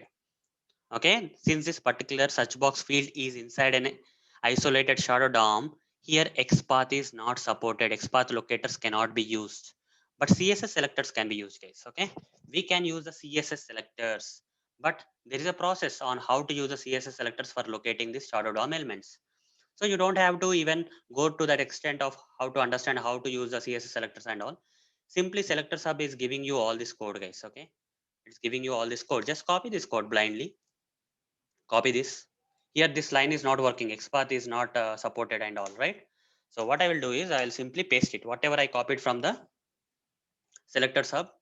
From here, whatever I copied, whatever the suggestion it is giving using the C, you see it is internally using somewhere the CSS selector. You see, for locating this search box field, it's using the CSS selector itself. Okay, it's using the CSS selector somewhere. Okay, so XPath cannot be used. And also you don't have to remember, guys. You don't have to remember like what to do and all. Simply selector sub is giving you all this code automatically. Simply copy paste this code into the your okay automation script, and simply import this web element. Whatever the errors are coming, just simply import and remove them. Java, import this JavaScript executor. Okay, any other things coming? Maybe thread dot sleep also you may get. If this is not there, you'll get with the thread dot sleep also. Simply add throws declaration, add throws declaration. And here this is element, guys. This is element. It's locating using CSS selector, not XPath. XPath is not supported for the shadow DOM elements. And this code you cannot understand and remember, guys. Simply copy from the selector sub and say dot send keys. Here give the name. Okay, give the name, guys. Now save it and run this code. Right click, run as Java application. This time it will work, guys. Okay, with the help of selectors hub, we were able to get some code which was internally using some CSS selectors locator, right, for locating this shadow DOM UI element. You see my name got typed into the search box field successfully this time. So hope, guys, you understood how to use selectors hub in a practical way for handling the shadow DOM elements, and also you understood what exactly are the shadow DOM elements. So that's it, guys. Thank you. See you in the next video session. Bye. Hello all, welcome to session 14 of Selectors Hub training series. In this session, I'm going to practically show how Selectors Hub handles nested iframes. So let's get started. First of all, what exactly are these nested iframes? Let me explain. For example, there is a web page. On this web page, let's say there is a UI element, say button. Okay, this button is inside an iframe, and this iframe is inside another iframe. then we can say that this button is inside a nested iframe. Iframe inside iframe is known as nested iframe. Now, if you want to perform some operation on this button using some automation script, then we cannot directly perform the operation, guys. Okay, direct operation on this button is not possible because this button is inside a nested iframe. So what we have to do, guys, in terms of automation, first we have to switch to the parent iframe. After switching to the parent iframe, then using automation, we have to switch to the child iframe, which is there inside the parent iframe. After the second step, then you can perform operation on this button, guys. Okay, only after switching to the parent and child, then you can perform operation on this button. This is what we have to do as part of iframes and nested iframes, guys. Okay, when you want to perform some operations on the UI elements inside the nested iframe, you have to first switch to the parent and child iframes, then you can perform operation on the UI elements. Fine. Now, how SelectorsHub handles these iframes? SelectorsHub makes our job easy, guys. Okay, in case a particular UI element is inside the nested iframes, SelectorsHub is going to make our job easy. Let me show you practically. Okay, let me open any browser and open this application URL in the browser which has an example for the nested iframe. Let me open it here and let me click on this iframe within an iframe, guys. Okay, an iframe within an iframe. Here there is a text field. Okay, this text box field is inside an iframe which is inside another iframe. Okay, so right click inspect and let me open the SelectorsHub here. As you can see, by default, the SelectorsHub is detecting that this particular text box field that we are inspecting is inside an iframe. Okay, SelectorsHub is suggesting that this particular UI element that you want to automate or do something is inside iframe. But here, if you go down, you are getting some additional box here, guys. Right? You're getting some additional box saying it's giving there are two frames here. Okay, SelectorsHub is identifying that there are two frames. One is a parent frame. Inside that parent frame, there is a child frame. Inside that child frame, we have this UI element. It's directly giving you the XPath of the parent iframe, then child iframe, then the required UI element. So while writing the automation code, we have to say driver dot find element by dot XPath, the iframe XPath. Then we have to switch to this iframe. After switching to the iframe, then we have to again switch to the second iframe using its XPath. Then we have to perform operation on this text field. You see how it is saving our time, right? It's directly giving you the XPath expressions or okay locators for the iframes, nested iframes, and thereby the XPath of the required UI element rather than auto-generating directly the XPath or CSS or any possible locators of this text, this UI element. It's also giving you the locators for the iframes, required iframes that we have to switch to before performing operation on this UI element. So this is how, guys, SelectorsHub handles the nested iframes and thereafter saves a lot of time for us. Okay, we don't have to manually go and auto-generate the XPath for the iframes separately. Okay, it's able to understand, SelectorsHub is able to understand that this particular UI element is there inside the nested iframes. Thereafter, it's giving you directly the locators for the appropriate or required iframes, that is parent and child. Then it's giving you the XPath of the XPath or locators of this UI element. So simply we can write the script where we switch to this iframes first there after we perform operation on this required UI element. So that's it, guys. See you in the next video session. Thank you. Bye. Hello all, welcome to session 15 of SelectorsHub training series. In this session, I'm going to practically show how SelectorsHub can handle dynamic invisible elements. So let's get started. For example, we'll take this application URL, copy this and open in the Chrome browser where SelectorsHub is already installed. Let's browse the application here, goivibo.com. Here in the from box, I'll type Goa. Okay, I'll simply type Goa. The moment I type Goa, these options are coming, right? I want to auto generate the locators for this option. Okay, this particular option using the SelectorsHub. For that, what I have to do, guys, if I have to auto generate the locators for this first option here, okay, there are a lot of options coming when I type Goa here, Goa, India, Genova, Italy, like that options are coming. I want to auto generate the locator for this Goa. So when I right click, the moment I right click, it's not staying, guys. Okay, again I have to click and again right click. You see, it's not possible, guys. So simply I will simply inspect here because that is not possible. Okay, so what I will do here is I'll go to the SelectorsHub I'm trying to inspect this Go option. Okay, Go this whatever the dynamic invisible element that is coming, right? I want to inspect and generate the locator for this, but I'm not able to generate. So what can I do, guys? How can I, because that's going off, right? That's not staying there. Okay, when I click, it's coming, but when I right click, it's going off. Okay, how can I auto generate the locators for such kind of invisible kind of element? Okay, dynamic invisible kind of element. Then there is a way, guys. Okay, using SelectorsHub, there is a way for doing that. So what we can do is there is an option here, guys. So SelectorsHub has a options, lot of options here. You see on the right side. So first one is set attribute. Second one is like set driver command to open on selectors. Third one is click to generate, and fourth one is turn on debugger. Okay, you need to select this fourth option, turn on debugger. Okay, so you need to be quick, guys. Okay, after you select this turn on debugger, you have to do something here. So click on select this turn on debugger and simply click here and right click. Okay, click here. So the moment when you click here, if this is getting passed in the debugger, then you are lucky. Then select this inspect option and now move the option over this Goa. You see, now I can auto generate. I passed this particular screen in the debugger, guys. Okay, when I click here and it got passed, and now I inspected this, I'm able to auto generate the locators for this Go option by using this inspect option. By taking this inspect option over to the Goa and selecting here, you see the locators, possible locators for this Go option are coming here. Okay, this is a dynamic invisible element. Still, by using this debugger option, by stopping the screen here, okay, we are able to get the results. Okay, we are able to auto generate the results for dynamic invisible web elements using SelectorsHub.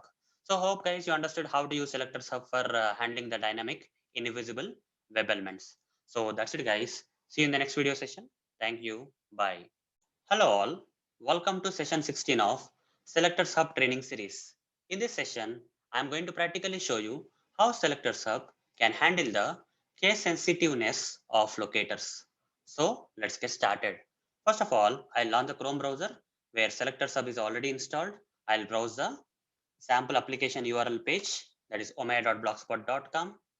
And here we have a search button. I would like to auto generate different possible locators for the search button using the SelectorsHub. For that, I have to right click on the search button and select the inspect option. I'll get this dev tools. Now I need to select the SelectorsHub. The moment I select the SelectorsHub here, SelectorsHub will auto generate different possible locators for the search button. You see, there are different possible locators got auto generated for this search button. Now I'll take this one of the locator, first locator, relative CSS. So if I want to get this particular relative CSS in this particular text box field, I just need to click here, guys. Okay. If you click to, you can edit it. Okay. When you click here, you can edit it. The same CSS selector, you can edit it inside the text box field here. Fine. So this search button, this is HTML code. Okay. This is HTML code for the search button. If you observe this value attribute, it has a capital S, remaining things are small case. So here also the CSS selector is using the same case. For example, if your capital S is there, here also capital S is there. Remaining things are small case, smaller case or lower case, remaining things are lower case only. Okay. If I press enter here, it's working because the exact case is there. Okay. The capital S, small letters or lowercase letters. Then it is working fine. What if I change the case here? If I change this capital S to small s, I change it the case and press enter. You see, zero elements matching. It's now not locating. It's case sensitive, right? This CSS selector is case sensitive. What if I change it back to the capital S and search and press enter? You see it's locating now because the case is matching. What if I make one of the lowercase to uppercase? Here R is lowercase, but here I'm making it uppercase. Still it will not work. That's the problem. But there are some options. Okay, there is an option in SelectorsHub using which we can make this locators case insensitive. How to do that? There's an option here, guys. You see, as you can see here, right? There's when I hover the mouse, you are getting some kind of message. Click to make selectors case insensitive. If I click on this, you see here for the CSS selector, some letter I got added, guys, at the end. I means insensitive, case insensitive. Fine. You see this particular CSS selector, even though this case is not matching with the original HTML case here, but since this I is added, now if I press enter, you see it's still working, guys, because this CSS selector became case insensitive. It doesn't matter about the case now because this extra I is added by the SelectorsHub. Okay, not only for this CSS selector guys, but also for relative expert, some other format came here. You see, it is translating something into something so that it will become this relative expert will also becomes case insensitive, like that guys. Okay, so this is how guys selectors hub can handle the case sensitiveness of locators. Okay, there's an option here as you can see, using which we can make this locators either case sensitive or case insensitive. If you want to make it back to the case sensitive, again click here, the eye will be gone and this will not work. This is case sensitive. If I click here, the CSS selector became case insensitive by just adding this eye at the end here. Okay, now it become case insensitive. Even though case is not matching, it will work. You see, it's working fine. So that's it guys. See you in the next video session. Thank you. Bye. Hello all. Welcome to session 17 of Selectors Hub training series. In this session, I'm going to practically show you how Selectors Hub can generate the locators for multiple UI elements at a go.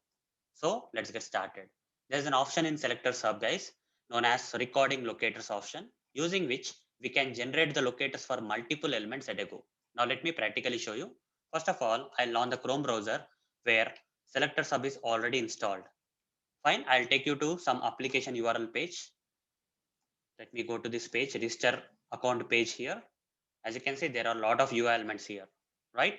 I'll right click somewhere and inspect, and I'll get this Google Chrome Dev Tools. I will be selecting the selectors hub. Fine. Now I want to auto generate the locators for all these UI elements at a go. Okay, starting from first name, last name, email, telephone, password confirm, this checkbox button, everything I want to auto generate the locators for each and every element that is displayed on the screen. For that, in selectors hub, there's an option known as record option. Okay, you see, click to generate automation code for multiple XPaths. Okay, this option guys, the third option here, out of all these options, third option is the record option. Just click on this. You see, this is coming, right? This part is coming. Now, if you go to this first name, right click and select inspect. You see the locators for the all the possible locators. You see not only XPath but also CSS selector, ID, name, class. Okay, what are the possible locators for this first name is coming here. While this is there, while the locators for the first name is recorded here, now let me right click on the last name and select inspect. You see, the locators, all possible locators for the second field, that is last name is coming here. First name, last name. Then email, inspect. Third one is email locators. Okay, locators, possible locators for the email field. Telephone field, inspect. For the telephone field, what are the possible locators? For the password field, whatever the possible locators. Then what next? Password confirm, inspect. Password confirm. So far 6 UI elements, right? Now checkbox, right click inspect. Agree checkbox. Okay, these are the possible locators. Now continue button, right click inspect. For the continue button, these are the possible locators. You see all the possible locators for the multiple UI elements at a go can be auto generated using the selector sub. This much powerful the selector sub is guys. Okay, not only it will auto generate the locators for multiple UI elements at a go, but also you can export this. Okay, you can export them. You see, click to export data into Excel. Okay, so you can download. Okay, the some CSV file is getting downloaded which has all this information guys. You can open it if you want. Right click, show in folder, open this. So let that CSV file open. So it has all the details of this possible locators for all these multiple UI elements. Okay, the CSV file will have. And once you are done with the job, you can delete it, clear all this, delete all this stuff. Okay, you can copy them. Okay, you can copy all these XPath things and paste it to go in your code or wherever you want. For example, in Notepad, let's paste. Let me open some Notepad or something. And I just copied here all the XPaths, and now I'm pasting here. All the XPaths set ago will be copied. You see, first name, XPath for first name, last name, email, telephone, password, confirm, password, and agree and continue. Similarly, you can copy all the CSS selectors of this. Okay, all the CSS selectors of these multiple elements. Copy this, go here, paste it. All the CSS selectors of all these multiple UI elements at a go can be pasted here. At the same time, you can export it into the CSV file. Already I did, right? CSV file, we already exported it. Opened here, you see, all the details are properly there. You don't have to copy paste individually. Now everything is there. All the possible locators for all the multiple UI elements are exported into this CSV file.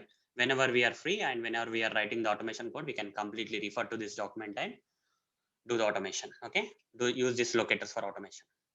So hope guys you understood how to use SelectorsHub for auto generating the locators for multiple elements at a go. Thereby it will save a lot of time for us guys. So that's it guys.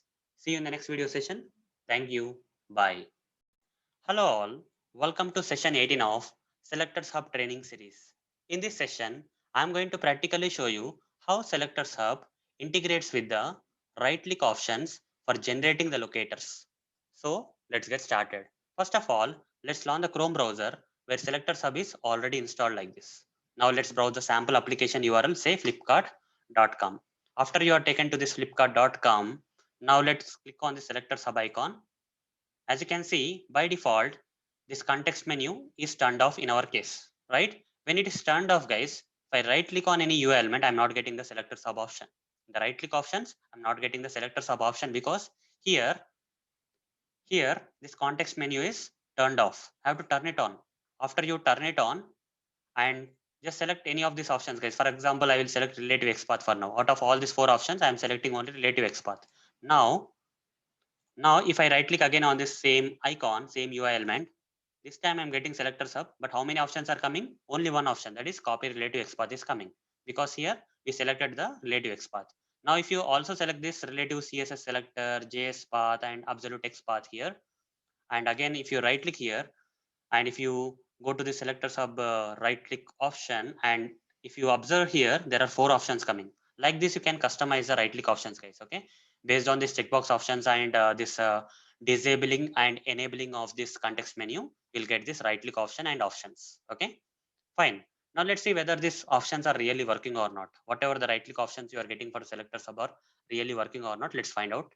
For that, I'll right click on this pane icon, pane image, and go to SelectorsHub and select this copy relative XPath. Okay, once you select that, go somewhere and paste it. You see, we got the XPath for this UI element. Okay, this is the XPath for this UI element, guys. So hope guys you understood how to use SelectorsHub right click options for generating the locators. So that's it, guys. See you in the next video session. Thank you. Bye. Hello all, welcome to session 19 of SelectorsHub training series. In this session, I'm going to practically show you how to use SelectorsHub for converting the XPath to CSS selectors. So let's get started. First of all, let's launch the Chrome browser where SelectorsHub is already installed. Now let's browse the sample application URL, that is omaya.blogspot.com. Firstly, I'll create an XPath for this search button. Okay, I'll create an XPath for this search button. Right click, inspect, and this is the HTML code for this search button, guys. By looking at this HTML code of the search button, I'll be manually creating the XPath now. Control F. I'll copy this class attribute value, and by looking at this HTML code, I can see it is a tag name is input and attribute name is class and its value is this one. Okay, /input @ class is equal to attribute name is equal to the attribute value, that is GSC search button in this case, and press enter. Okay, you see using this XPath I am able to locate this search button, right? You see the search button is getting located here using this XPath. I'll copy this XPath and paste it somewhere so that I can reuse it. Now let me refresh the page, guys. Okay, let me refresh the page. Now I'll simply randomly right click somewhere on this page and select inspect. Now I want to convert this XPath to CSS selector. Okay, I want to convert this XPath to CSS selector. How to do that? For that, we can use SelectorsHub. Okay, just go to the SelectorsHub and here copy this XPath that you want to convert into the CSS selector. You already have the XPath with you guys. You just need to convert it into CSS selector and paste the XPath here. Whatever the XPath you want to convert into CSS selector, just paste inside the SelectorsHub functionality and press enter. The moment you press enter, this XPath got converted into the CSS selector and shown here. You see, suggested selector. Over the mouse here somewhere, guys, it will show you. Click to copy the suggested selector value. Okay. For this XPath, this is the suggested selector. Click here, it will be copied. Okay, this one. Copy this. This is a CSS selector, guys. For this particular XPath, this is the CSS selector. So hope guys you understood how to use Selectors Hub for converting the XPath to the CSS selector. Just provide the XPath into the Selectors Hub functionality and press enter. The XPath will be converted into the CSS selector and will be shown under here as suggested selector. It will be shown, guys. Okay, suggested selector. Fine, you can copy the CSS selector and use it. So that's it, guys. See you in the next video session. Thank you. Bye. Hello all, welcome to session 20 of Selectors Hub training series.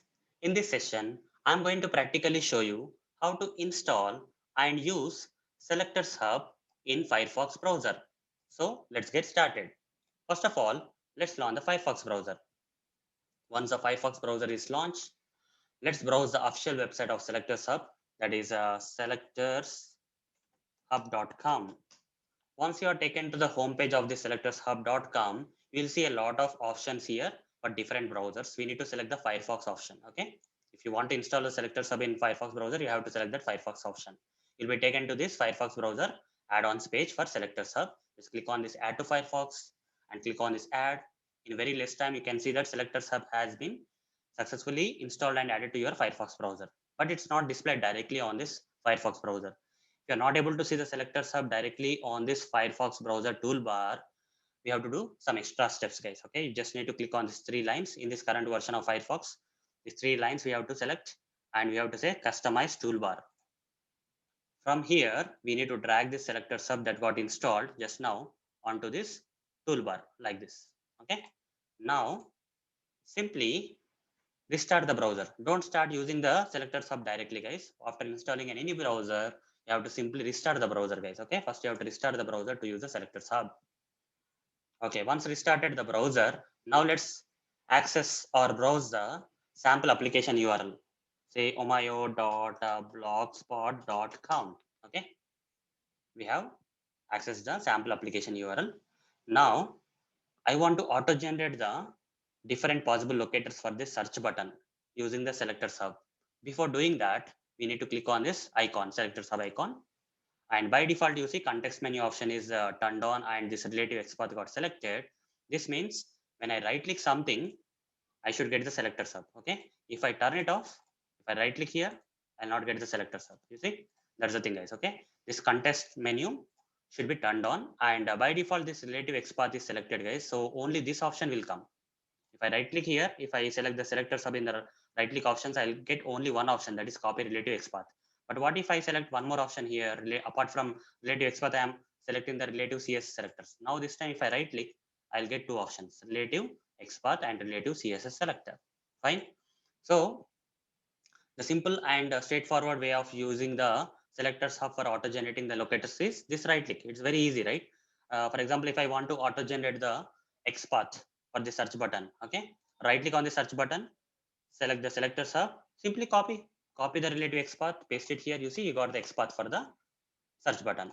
Similarly, if you want to get the CSS selector, right click here, Selectors Hub, copy relative CSS selector. That's it. Okay. Apart from this, we can right click on the search button, select inspect element option here in the Firefox. Okay. And the inspector is there. Now here you see, guys, okay, there's something known as Selectors Hub here, right? Can you see here? On this side, we can see the Selectors Hub. Just select this, okay? Selectors Hub in the Firefox DevTools, okay? When the inspector option is selected here, okay, you'll see this sub tabs like layout, computer changes, fonts, animations, and Selectors Hub. Just need to select the last tab, that is last sub tab of this inspector, that is Selectors Hub, where you can get the functionality of the Selectors Hub in the Firefox DevTools. Okay, fine. Now inspect any option, guys. For example, inspect this text area field. The Selectors Hub will auto generate the different possible locators for the text area field. Right click and select inspect element. You see the different possible locators for this text area field got automatically auto-generated by this SelectorsHub. So hope guys you understood how to install and use SelectorsHub in Firefox browser. So that's it guys. See you in the next video session. Thank you. Bye. Hello all. Welcome to session 21 of SelectorsHub training series. In this session, I'm going to practically show you how to use SelectorsHub for auto-generating the DOM locators, which are known as JS path in SelectorsHub. So let's get started. First of all, let's open the Chrome browser where SelectorsHub is already installed. Now let's browse for the sample application URL, say omaya.blogspot.com. Now on this page, I want to auto-generate the DOM locator for this search button. For that, I need to right click on the search button and select inspect option. Okay, and then select the SelectorsHub. As you can see here, SelectorsHub has auto-generated the different possible locators for this search button, which includes the DOM locator. This one is nothing but the DOM locator, guys. Okay, JS path is nothing but the DOM locator. Let me copy this DOM locator. Now let's go to this Eclipse IDE where some sample Selenium automation code is already written for opening the Chrome browser, for maximizing the browser, and for opening the application URL in the browser like this. Once the application URL is open in the browser, what I want to do, I want to click on this button. Okay, I want to click on this search button, but I want to use DOM locator for locating this button, guys. Okay, for clicking this button, I want to locate this button, right? We have to first locate the button using the DOM locator. So how to do that? For that, we have to run the JavaScript code, guys. Okay, in order to use the DOM locator and perform clicking on the search button, we have to run the JavaScript code. As you can see here, DOM locators are generally used for execution with JavaScript code. Okay, in order to use the DOM locator for locating this search button and performing the click operation, we have to use the DOM locators along with the JavaScript code. So how to run the JavaScript code from Selenium automation script? For that, in Selenium Java, we have a kind of statement here. Okay, we have to first write the driver, WebDriver, this particular driver, and we have to cast this driver using JavaScript executor. JavaScript executor. We have to cast this driver. Okay, and then I'll say JSC, some variable I am creating. JSC is equal to like this, and hold the mouse and say create local variable. Now hold the mouse on JavaScript executor and import it from Selenium. This statement we have tried, and using this object reference, we'll call a command known as jsc.execute script. Okay, this one, guys, this command jsc.execute script. Here we can write the script to run the JavaScript code. I'll remove all these arguments and everything, and I'll put simply double quotes. Here I need to provide the JavaScript code, guys. Inside this double quotes, I need to provide the DOM locator or JavaScript code. Okay, so this execute script can run the JavaScript code. So here I want to click on the search button, right? That's the purpose. So we got this DOM locator. I'll copy this DOM locator and paste it here. That's the first thing. After that, I'll use the JavaScript click command. Okay, there is a command in JavaScript. This is a JavaScript code, guys, which is using the DOM locator. DOM locator dot click command of JavaScript. Now, if you run the code, this is going to click on the search button. Okay, let me refresh this page. So let me show you first, guys. Okay, let me show you first what will happen when you click on the search button without entering anything here. Okay, without entering anything here, if I click on the search button, I'll be getting this message. Sorry, the page you were looking for this blog does not exist. Okay, I'm not typing anything and clicking on search, you will get this message, guys. Okay, let's see whether the same kind of message is coming or not. Okay, when I run the script, the same should happen, right? The search button is clicked, we should get the message. So in order to run the JavaScript code, we have to write those two steps in the Selenium Java automation script. And we are passing the which locator there for locating the search button? DOM locator. You see, search button got clicked. That's why we are getting this message. So guys, hope you understood how to use the DOM locator in Selenium automation scripts and how to auto generate this DOM locator using the SelectorsHub. Everything I explained in this session. Okay, using SelectorsHub, not only it's possible to auto generate different other locators, but also DOM locator auto generation is also possible, which is known as JS path in SelectorsHub. And how to use that, I have practically demonstrated in this session. So that's it, guys. See you in the next video session. Thank you. Bye. Hello all. Welcome to session 22 of SelectorsHub training series. In this session, I am going to practically show you how to use SelectorsHub for saving the selectors. that is locators. So let's get started. First of all, let's launch the Chrome browser where SelectorsHub is already installed. Now let's browse sample application URL, say omaya.blogspot.com. Now let's auto-generate the different possible locators for search button using SelectorsHub. Right click here and select inspect option and go to the SelectorsHub. You see the different possible locators for the search button got auto-generated using the SelectorsHub. That's fine. Now select or pick any of these locators. For the search button, pick any of these locators. Let's say I will pick this relative XPath. Okay. So how to pick this? I want this particular relative XPath to appear here. Okay. At this box, I want this XPath. That's what I call as picking. Let me click here. You see automatically this XPath has been added here. Right. Now according to the context of this session, I want to save the locators. Using SelectorsHub, I want to save the locators. How to do that? This particular locator I want to save. Okay. Before saving this particular locator, if I click on this XPath CSS selector, you see nothing is coming. I'm clicking on this, nothing is coming. But there is an option here, guys, with a symbol known as plus symbol, right? If you click on this, this particular locator will be saved in the SelectorsHub. Okay, if you click here, it will appear after clicking this plus icon. So let me click. The moment I clicked, I got a kind of message saying that particular value got saved. So now let's click here. You see, whatever the locator we have saved is appearing here. Now let's try to auto generate the different possible locators for the text area field. Right click inspect. Now let's click on this text, this CSS selector this time. Okay, let's uh, let's choose this CSS selector. Click here. Okay, CSS selector got added here, right? Appearing here. Now again, let's click on the plus icon. Before clicking this plus icon, let's see here the earlier value is already there. The earlier XPath for this search button is already there. Now we are trying to add the CSS selector of this text area field. Okay. Now we are trying to save the CSS selector of this text area field. Again, click on this plus icon, save selector in list option. You see value is saved. Now click here. You see apart from the earlier XPath that got saved, now CSS selector of this text area field is also saved. This feature is not there for everyone, guys. Okay, this functionality is not there for everyone. Only for the patrons of this SelectorsHub they are giving this option. Okay, this option will only work for you if you are a patron of the SelectorsHub. Otherwise it will not work. So hope guys you understood how to use SelectorsHub for saving the selectors. So that's it, guys. See you in the next video session. Thank you. Bye. Hello all, welcome to session 23 of SelectorsHub training series. In this session, I am going to practically show you how to use SelectorsHub for data scraping purpose. So let's get started. As software testers, we generally don't use SelectorsHub for data scraping purpose. We use SelectorsHub for auto-generating the locators or manually creating the locators. Such kind of purpose we generally use. But out of curiosity, if you want to know what exactly is data scraping and how can we use SelectorsHub for data scraping, this session is for you guys. So let me show you how to use SelectorsHub practically for data scraping purpose in this session. So first of all, let's launch the Chrome browser where the SelectorsHub is already installed. Now let's browse the sample application, say omaya.blogspot.com.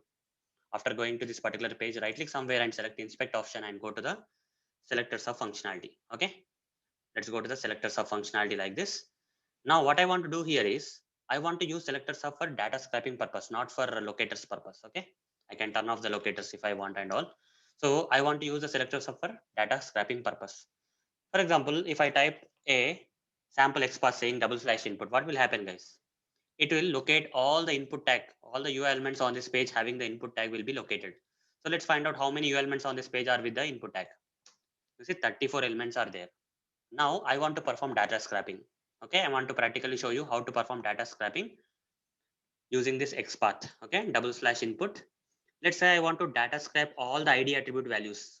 For example, all the input tags doesn't have the ID attributes. You see, first input tag doesn't have ID attribute. Only type and XPath attributes are there. But if you see this one, this input tag, it is having the ID attribute and value as text box one. And then let's go with second one, ID as TB2. Here ID as alert2. Like the different ID attribute values are there for different input tags on this particular page, right? I want to scrap the values xbox1, TB2, alert2 of this ID attribute values of this input fields. Okay, what to do? Here I have to modify the XPath like this. id input tags having the id attribute, that particular data I want to scrap. This is a format of the XPath case. We generally don't use this kind of XPath format for locating the UL elements. Okay, this is only for the data scrapping purpose, guys. Okay, this will not work for you in the Selenium automation script or whatever it is. Okay, this is only for data scrapping.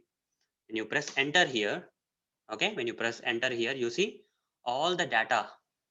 Okay, all the attribute values, id attribute values of the input tags on this particular page have been data scrapped. All these attribute values of the id have been retrieved here.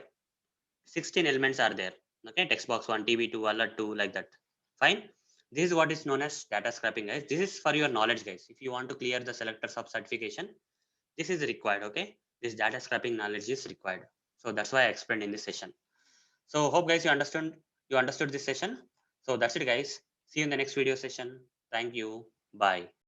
Hello all. Welcome to session 24 of SelectorsHub training series.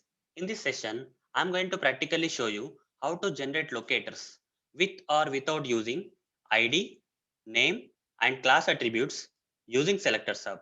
So let's get started. First of all, let's open the Chrome browser where SelectorsHub is already installed. Now let's browse the sample application, say omaya.blogspot.com. On this application page, there is a drop-down field. Let's right-click and inspect this drop-down field. In the HTML code of this drop-down field, as you can see, the HTML code of drop-down field is displayed here. And this HTML code of this drop-down field has a ID attribute, name attribute, and class name attribute. If you use the SelectorsHub for auto-generating the different possible locators for the drop-down field, as you can see, ID locator is coming, name locator is coming, class name locator is coming, because it has 3 attributes, guys. Okay. And if you clearly observe this relative XPath, it's using the which attribute, guys, for locating the drop-down field ID. Okay, this XPath is built based on this ID attribute. So if I want to customize that, if I want to create this XPath without this ID attribute, okay, I don't want this XPath to use this ID attribute. Okay, I don't want the SelectorsHub to use the ID attribute for creating this XPath. So in that case, there is a option here, guys. Set attribute option. There are a lot of options here. First option you have to select set attribute. You get this extra functionality where you have an option to customize whether to create this XPath with ID or without ID. Okay. If I uncheck this, you see without ID, the XPath is being built. If you check this with ID, the XPath is built. Okay. What if this drop-down field has 3 things, right? ID, name, and class name. If I don't use ID, the next possibility the SelectorsHub will use is name. You see, if I uncheck this ID, it's using the next attribute, that is name. If I even don't want to create this XPath using the name, if I don't want the SelectorsHub to create this XPath using the name attribute also, apart from ID, if I don't want the name also, I have to uncheck this. You see, without using ID and name, it's using class. The third possibility, class attribute it is using for creating the XPath. If I even don't want the class, then you see this XPath doesn't have either ID or name or class. Understood, guys? Let me check it again and just disable this option, set attribute option. That's fine. So hope guys you understood how to use SelectorsHub for generating the locators, that is mainly XPath, with or without using ID, name, and class attributes. So that's it, guys. See you in the next video session. Thank you. Bye. Hello all. Welcome to session 25 of SelectorsHub training series. In this session, I'm going to practically show you how to generate the XPath or CS selectors which can locate the group or section of elements using SelectorsHub. So let's get started. First of all, let's open the Chrome browser where SelectorsHub is already installed. Now let's browse the sample application, that is omaya.blogspot.com. Now let's locate this section of UI elements. Okay, how many UI elements are there? These hyperlinks are there 1, 2, 3, 4, 5. Let's locate this section containing all these hyperlinks using SelectorsHub. How to do that? So let's right click somewhere on this blank page, blank area of this page somewhere and select inspect option and click on the SelectorsHub. Now click on this inspect option and move your mouse here in such a way that this entire section is getting selected. Okay, the entire section like this. Just click here. Okay, you see here only one U element is not getting selected. The section having the multiple U elements is getting selected, guys. Right? This is the CSS selector or XPath guys. XPath and CSS selector, which is locating not only the single element but a section or group of elements are getting selected here. Just click here, you can customize still.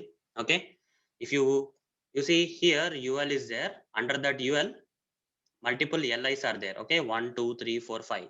Okay, you can say LI, press enter. You see, like this also you can locate as a section, you can locate as a group of elements, you can locate, or okay, a set of U elements you can locate using the SelectorsHub. So hope guys you understood how to use SelectorsHub for generating the XPath or CS selectors which can locate group or section or multiple sets of U elements. So that's it guys. See you in the next video session. Thank you. Bye. Hello all. Welcome to session 26 of SelectorsHub training series. In this session, I am going to show you the different browsers that are supported by SelectorsHub. So let's get started. To get the updated list or current list of browsers that are supported by the SelectorsHub, we have to go to the official website of SelectorsHub guys. That is selectorshub.com. Let me open any browser, say Chrome browser, and in this I'll browse the selectorshub.com, which is the official website of SelectorsHub. On the homepage of the SelectorsHub, you can find out the list of browsers that are currently supported by SelectorsHub. You see, Chrome browser, Safari browser, Firefox browser, Edge browser, Opera browser, Brave browser, Chromium, and Tor browser. These are the list of different browsers that are currently supported by SelectorsHub. Fine.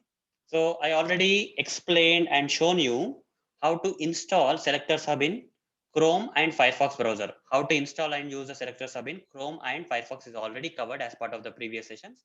In the upcoming sessions, I'll show you how to install and use the SelectorsHub in other browsers, other remaining browsers like Safari, Edge, Opera, Brave, Chromium, and Tor. I'll explain and show you in the upcoming sessions, guys.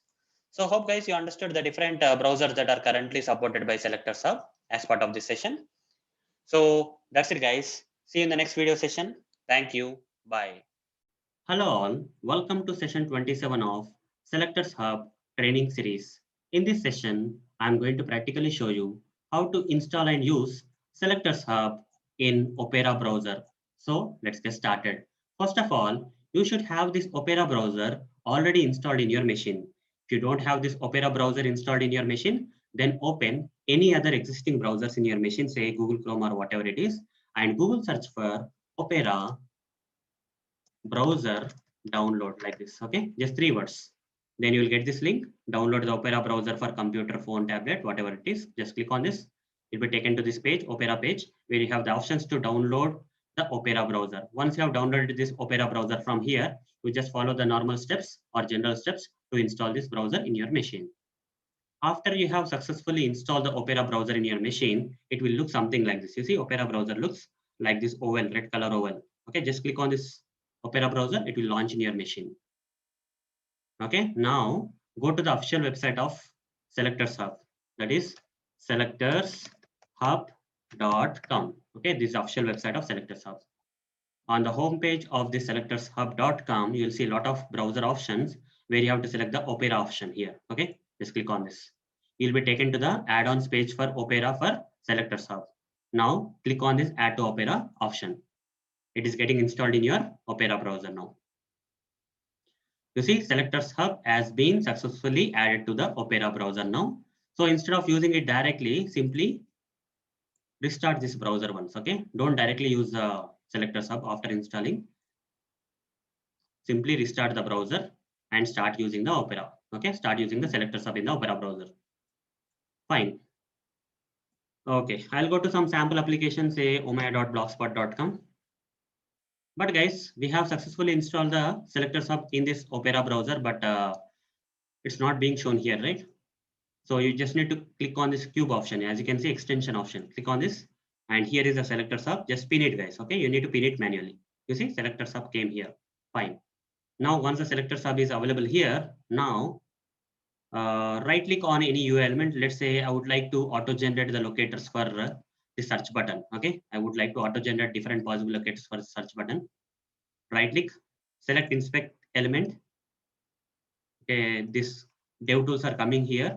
Click on these 3 dots and select this option, dock to the down kind of thing option. And here it almost looks like Google Chrome, guys. Okay, this Opera looks similar to the Google Chrome dev tools. So when the elements is selected, here subtab SelectorsHub will be there. Just go there and start using the SelectorsHub. Okay, in the previous sessions, I have shown you how to use the SelectorsHub functionality that is shown here. You see, if you inspect this text area field here, right click inspect, SelectorsHub will auto generate the different possible locators for this text area field, right? So this is XPath, CSS, ID, okay, other possible locators for this text area field like this. Now refresh, it will be gone. That's fine. You can customize the right click options, guys. Just click on this SelectorsHub here, and you see by default context menu is on, and this relative XPath option is there. Now, if you right click on this text area field, and you'll get the SelectorsHub because this option is on here. If you disable this, now if you right click, you'll not get the SelectorsHub here. Okay, that's the functionality, guys. Now turn it on. And here only one option is there, relative XPath. If you right click here and select SelectorsHub, you'll get only relative XPath. If you want more options here, again go here and select all the different required options. Let's say I selected 3 options here out of 4. Let's see whether I'll get these 3 options on the right click or not.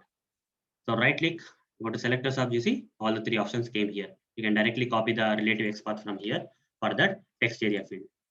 So hope guys you understood how to install and use SelectorsHub in Opera browser. So that's it guys. See you in the next video session. Thank you. Bye. Hello all. Welcome to session 28 of SelectorsHub training series.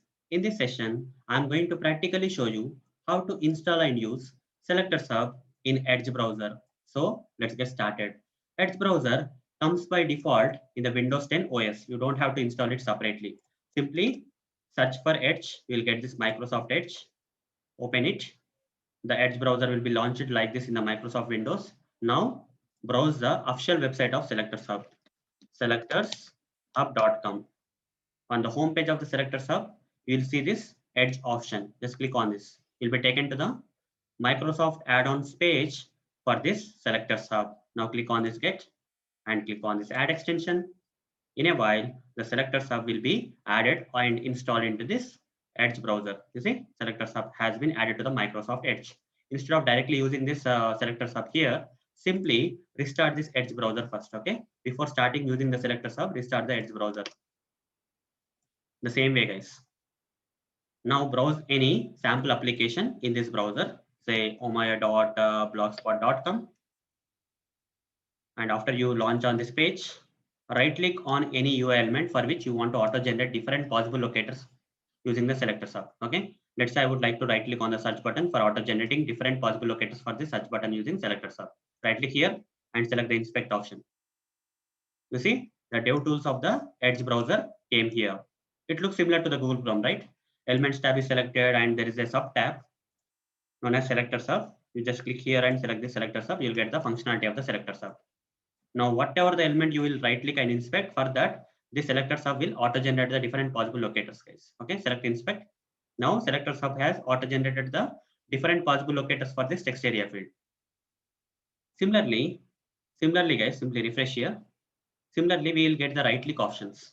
Okay, so just click on this and ensure that this context menu is turned on. Okay, now when this menu option is turned on, if you right click on any UI element, you will get the SelectorsHub, guys. Okay, if you turn it off, you will not get any option. You see, no SelectorsHub option in the right click options. Now turn it on again, and this time I'll turn it on and select multiple options instead of only one option here, relative XPath. I also want this multiple options. Okay, so in this right click options of the SelectorsHub. So after selecting these 2 checkbox options, if I right click again on the text area field and select the SelectorsHub, I'll get 2 options, relative XPath, relative CS selectors. If you want more options, you can check this. Okay. Now right click here, you'll get one more option. You see 3 options are coming. So copy the relative XPath of this text area field and paste it here. You see the SelectorsHub has auto generated the text area field. Okay, auto generated the XPath for the text area field as shown here. So hope guys you understood how to install and use SelectorsHub in Edge browser. So that's it guys. See you in the next video session. Thank you. Bye. Hello all. Welcome to session 29 of SelectorsHub training series. In this session, I'm going to practically show you how to install and use SelectorsHub in Brave, Chromium, Safari, and Tor browsers. So let's get started. First of all, I will show you in Brave browser. If you don't have the Brave browser installed in your machine, Then open an existing browser, say Chrome, and search the simple terms like Brave browser download. Okay, you'll get the search results where you have to select this download Brave, brave.com download. Click on this, and you'll have an option to download the Brave browser here. The normal steps, guys, while installing, you have to select the normal steps and the Brave browser will be installed. Once the Brave browser is installed in your machine, here search for Brave, guys. Okay, you'll get this Brave browser, launch it. Once the Brave browser is launched, go to the official website of SelectorsHub. That is SelectorsHub.com. And on the home page, you need to select this option known as Brave option, guys. Okay, this Brave option. Out of all other options, you have to select this Brave option. Click on this. You see, it is taking you to the Google Chrome Web Store for Selectors Hub. Okay, and now click on the Add to Brave and click on the Add extension. It looks similar to the Chrome. Okay, let's wait for the Brave to be adding the SelectorsHub. You see, SelectorsHub has been added to the Brave. Okay, that's fine. And similar to the Chrome browser, guys, you have to click on this and pin it so that SelectorsHub will be added here. And now restart the browser, guys, once. Don't directly use the SelectorsHub as it is after installing. Just restart the browser and use. Fine. Once restarted, go to the sample application, say omaya.blogspot.com. And now let's see whether the options are coming in this Chrome browser, this Brave browser for this SelectorsHub or not. So right click on any UI element, say search button, for which we want to auto generate the different possible locators for the using the SelectorsHub. Select this inspect option. Okay, similar to Google Chrome, guys, elements is there, SelectorsHub is there. Okay, this SelectorsHub will auto generate the different possible locators for the search button here. If you want to auto generate the different possible locators for the text area field, right click here and select inspect. Same thing will happen. You see, SelectorsHub has auto generated the different possible locators for the text area field. It is working fine. Now refresh the page. Now right click on this text area field. You see, you are getting the SelectorsHub option here because here on this add-on, this context menu is turned on. If you turn it off, you will not get the SelectorsHub option in this the right click options. Okay, fine. Now turn it on again and select the multiple options. Okay, how many options you want to get under the right click options? You have to select here, guys. If you select two options, if you right click here and select SelectorsHub, you'll get two options. If you want more options, again click and select this option also. Right click, you see, you'll get multiple options. Fine. Now select this copy relative XPath and see whether this SelectorsHub is auto generating the XPath for this text area field or not. Let's see. Okay, it's auto generating. You see, using the right click options. Fine. So this is how it is in the Brave browser, guys. Let's go with other browsers also. The next browser is Chromium. So for Chromium browser, you have to do this. Okay, go to the any browser and search for Chromium browser download. You have to download it, guys. Okay, freshly every time. Click on this download. You'll get this page. Download Chromium. In a while, the Chromium will be downloaded as a zip file in your machine. Let's wait for it. Once the zip file is completely downloaded, go to the folder where it got downloaded and extract it. Extract all. Extract. This is a Chromium browser, guys. Okay, this is a process for the Chromium browser. It's not like other browsers. Okay, you have to download and extract the zip file.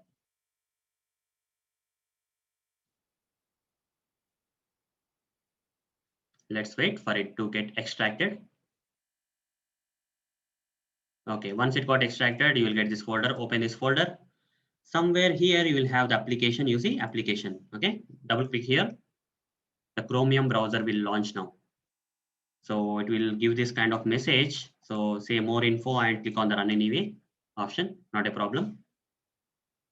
The Chromium browser will launch. You see the Chromium browser is getting launched. Fine. So I'll reinstall once. Okay, give me a second, guys. So here I will go to the official website of SelectorsHub, selectorshub.com, and after going to the homepage of the SelectorsHub, I'll click on this Chromium option. Click on this. You'll be taken to the Google Chrome Web Store for the SelectorsHub.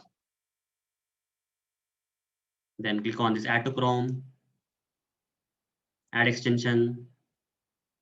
In a while, the SelectorsHub will be added to this Chromium browser. You see, it got added.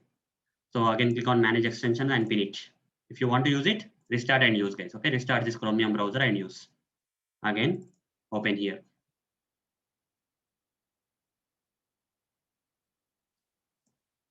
Go to the sample application, say omea.blogspot.com. If you want to auto-generate the different possible locators for this text area field, right click here and select inspect option.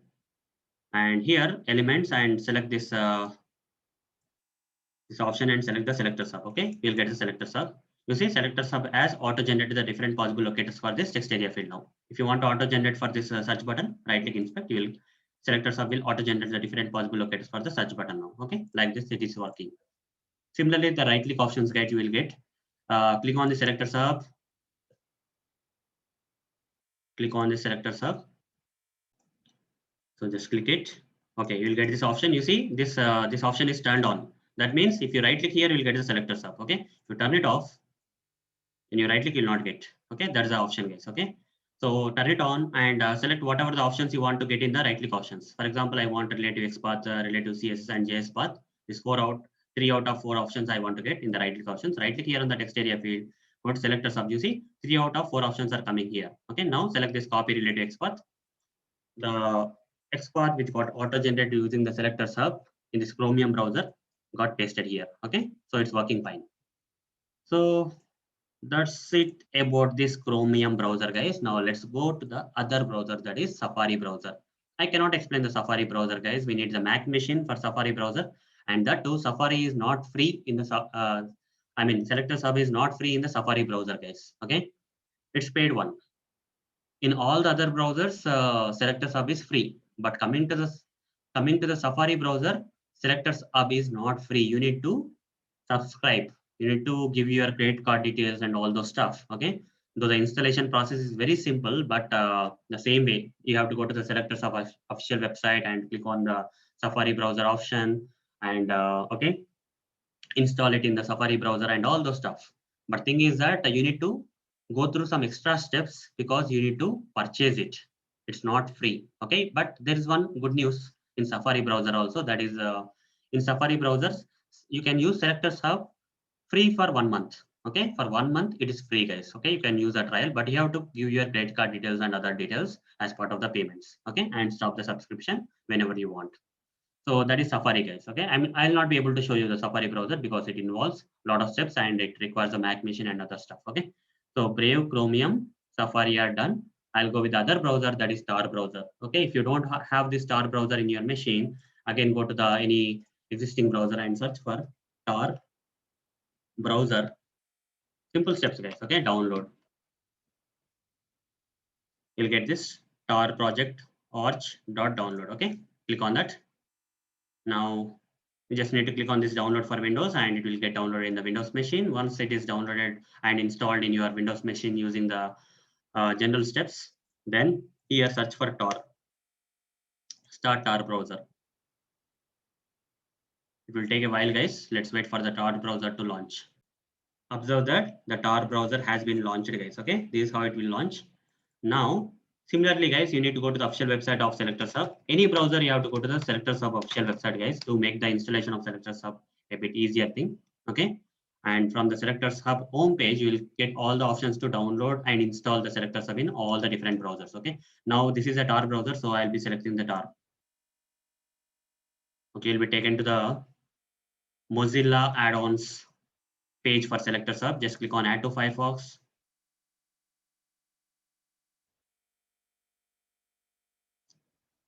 And click on Continue to Installation. Add it. Okay, got it. It got added, guys. Okay, it got added to the browser. If it's not coming here, just click on this lines and click on Customize. Somewhere you have the SelectorsHub, just move it onto the toolbar like this. Toolbar of the Tor browser. That's it. And now restart the browser, guys. Before using the SelectorsHub directly after installation, just restart this browser, guys. Again, search for Tor here and open it. Okay, some browser update is happening. Let's wait for it to complete. Okay, the Tor browser has been restarted, guys, as you can see. And we got this SelectorsHub add-on installed successfully. Now search for the official website of SelectorsHub, that is selectorshub.com. You'll go to the home page, that's fine. Already went right, not required. You can go to the sample application, guys, rather. Okay, umaya.blogspot.com. Okay, omai.blogspot.com, some sample application, because we already installed SelectorsHub. No need to go to the official website. Fine. Let's auto-generate the different possible locators using SelectorsHub for this text area field. So right click here and select inspect element option. And you'll get this inspector here on the right side. You will see the SelectorsHub. You see the SelectorsHub functionality is there here, guys. Fine. Okay. So next thing, guys, like right click here and inspect any UI element, whatever the UI element. For that particular UI element, the locators will be auto-generated. Okay. If you right click on the search button and select the inspect element, you see the different possible locators for the search button came here, auto-generated by the SelectorsHub. Apart from this, you also have the right click options in the SelectorsHub. So when you right click on any UI element, you'll get the SelectorsHub here. Okay. Only one option is coming, but you can customize these options, guys. If you click on the SelectorsHub, you have this option to turn it off. So when you right click, you will not get any SelectorsHub here. Again, when you turn it on, and if you want more options apart from this relative XPath, just select more options. Here, 3 out of 4 options should come. Okay, right click here, SelectorsHub, 3 options are coming. Now select this copy relative XPath. The auto-generated XPath for this text area field will be copied. Now you paste it, you'll get this copied XPath. Fine. So hope guys you understood how to install and use SelectorsHub in different browsers like Brave, Chromium, Safari, and Tor browsers in this session. So that's it, guys. See you in the next video session. Thank you. Bye. Hello all. Welcome to session 30 of SelectorsHub training series. In this session, I'm going to tell you a fact about SelectorsHub. Most of the people in the market think that SelectorsHub is only for Selenium for auto-generating the locators. But it is not true, guys. We can use the locators generated by the SelectorsHub not only for Selenium, but also for the other automation tools available in the market like WebDriver, IO, Cypress, Protractor, and many other tools, guys. So that's it about this session, guys. In the next video session. Thank you. Bye. Hello all. Welcome to session 31 of SelectorsHub training series. In this session, I'm going to practically show you how to export XPath locators to Excel file using SelectorsHub. So let's get started. Using SelectorsHub, we can not only export the XPath locators to the Excel file, but also the other type of possible locators for the UI elements can be exported, guys. Now let me practically show you. For that, first of all, we will launch the Chrome browser where SelectorsHub is already installed. Now let's browse a sample application, say omai.blogspot.com, and right click somewhere on this page and select inspect option. And in the dev tools, select the SelectorsHub functionality. Okay. Now select this option, guys. Okay. In order to export the locators to the Excel file using SelectorsHub, now select this record option. Okay. Third option. Click to generate automation code for multiple XPaths. Okay, this option, guys. Just click on this. The recording option will be on. Now, right click on any UI element for which you want to auto-generate the different possible locators here. Right click on the search button and select inspect option. You see different possible locators like XPath, CSS selectors, ID, class, okay, tag name got auto-generated for the search button. Now, similarly, right click on the text area field, text field, and select the inspect option. Again, the different possible locators for this text area field also auto-generated by the SelectorsHub. Like that, for multiple elements, you will do the same. Right click inspect. Okay, let's say 3 elements so far. Now, I want to export this all these locators, all these possible locators for these different UI elements into an Excel file. Okay, how to do that? For that, we have an option here. You see, we have an option here. Click to export data into XLS. Okay, just click on that. You see, a CSV file is getting downloaded. Show in folder. This is a file. Open this file. You will see that all the possible locators, that is XPath, CSS selectors, ID, name, class name, link text, partial link text. Okay, all the possible locators for this particular inspected UI elements got auto-generated and exported into an Excel file, as you can see here. So hope guys you understood how to export the different possible locators to the Excel file using SelectorsHub in this session. So that's it, guys. See you in the next video session. Thank you. Bye. Hello all. Welcome to session 32 of SelectorsHub training series. In this session, I'm going to practically show you how to use SelectorsHub for auto-generating the locators for Cypress automation. So let's get started. Apart from using the SelectorsHub for auto-generating the locators for Selenium automation, we can use the same SelectorsHub for auto-generating the locators for the Cypress automation also. So in this session, I'm going to practically demonstrate this for you. For that, I'll first open this IDE, that is Visual Studio Code IDE, where Cypress automation code is already written for opening this application URL in the browser like this. Once this application URL is open in the browser like this, then we will locate this search box field and type the iPhone text. Okay, we need to locate the search box field and type this iPhone text in this search box field. In order to type this iPhone text into this search box field, we need to locate the search box field, right? We need to locate the search box field. For that, I'll be using SelectorsHub. Okay, in order to generate the locator for the search box field, I'll use SelectorsHub. Okay, right click, inspect, select the SelectorsHub option here in the DevTools. You see, SelectorsHub has auto-generated the different possible locators for the search box field. I'll copy this CSS selector locator. Okay, I'll copy the CSS selector locator which got auto-generated by the SelectorsHub for the search box field and paste here, guys. Okay, in this next line, which is going to type iPhone text into the search box field, inside this get command, I am going to paste this. I'm going to copy the CSS selector locator generated by SelectorsHub and paste it here. Okay, I'm getting some error, guys, because here already single quotes are there. Inside the locator also single quotes are there. Okay, to overcome that problem, simply add slash here. Simple. Okay, simply add slash. That's it. That will be gone. Now save this test and run this code. Okay, here I'll run this code. This should work, guys. Okay, that text, iPhone text should be typed into the search box field. Let's see whether it is happening or not. Using the CSS selector locator generated by SelectorsHub, you see iPhone text got typed into the search box field. So hope guys you understood how can we use SelectorsHub for auto-generating the locators, not only for Selenium automation, but also for the Cypress automation. So that's it, guys. See you in the next video session. Thank you. Bye. Hello all. Welcome to session 33 of SelectorsHub training series. In this session, I'm going to practically show you how to use SelectorsHub for generating the locators for page object model and page factory design patterns. So let's get started. First of all, let's launch the Chrome browser where SelectorsHub is already installed. Now let's browse for the sample application, that is omea.blogspot.com. On this application page, there is a search button here. Now let's auto-generate the different possible locators for the search button using the SelectorsHub. For that, we need to right-click on the search button and select the inspect option. And in the display dev tools, we need to select the SelectorsHub option. Now, as you can see, SelectorsHub has auto-generated the different possible locators for the search button. But our requirement is to generate the locators for page object model and page factory design patterns. For that, guys, we need to select some option here. As you can see, there are a lot of options here. We need to select the second option, which is saying set driver command to append on selectors. Okay, select this option. In this box, we need to type @find by. Okay, this is from page factory design pattern, guys. @find by is from page factory design pattern, and in the circular brackets provide XPath is equal to, in the double quotes, provide XPath value. Okay, in place of this XPath value, this auto generated XPath will be replaced, guys. Okay, now press enter. You see here it's auto generating the page factory design pattern along with the locator. Now copy this and use directly in the page factory design pattern project. Okay, copy this auto generated locator for this page factory design pattern along with the locator, which will save a lot of time for you when you are working with a page factory design pattern in any of your projects.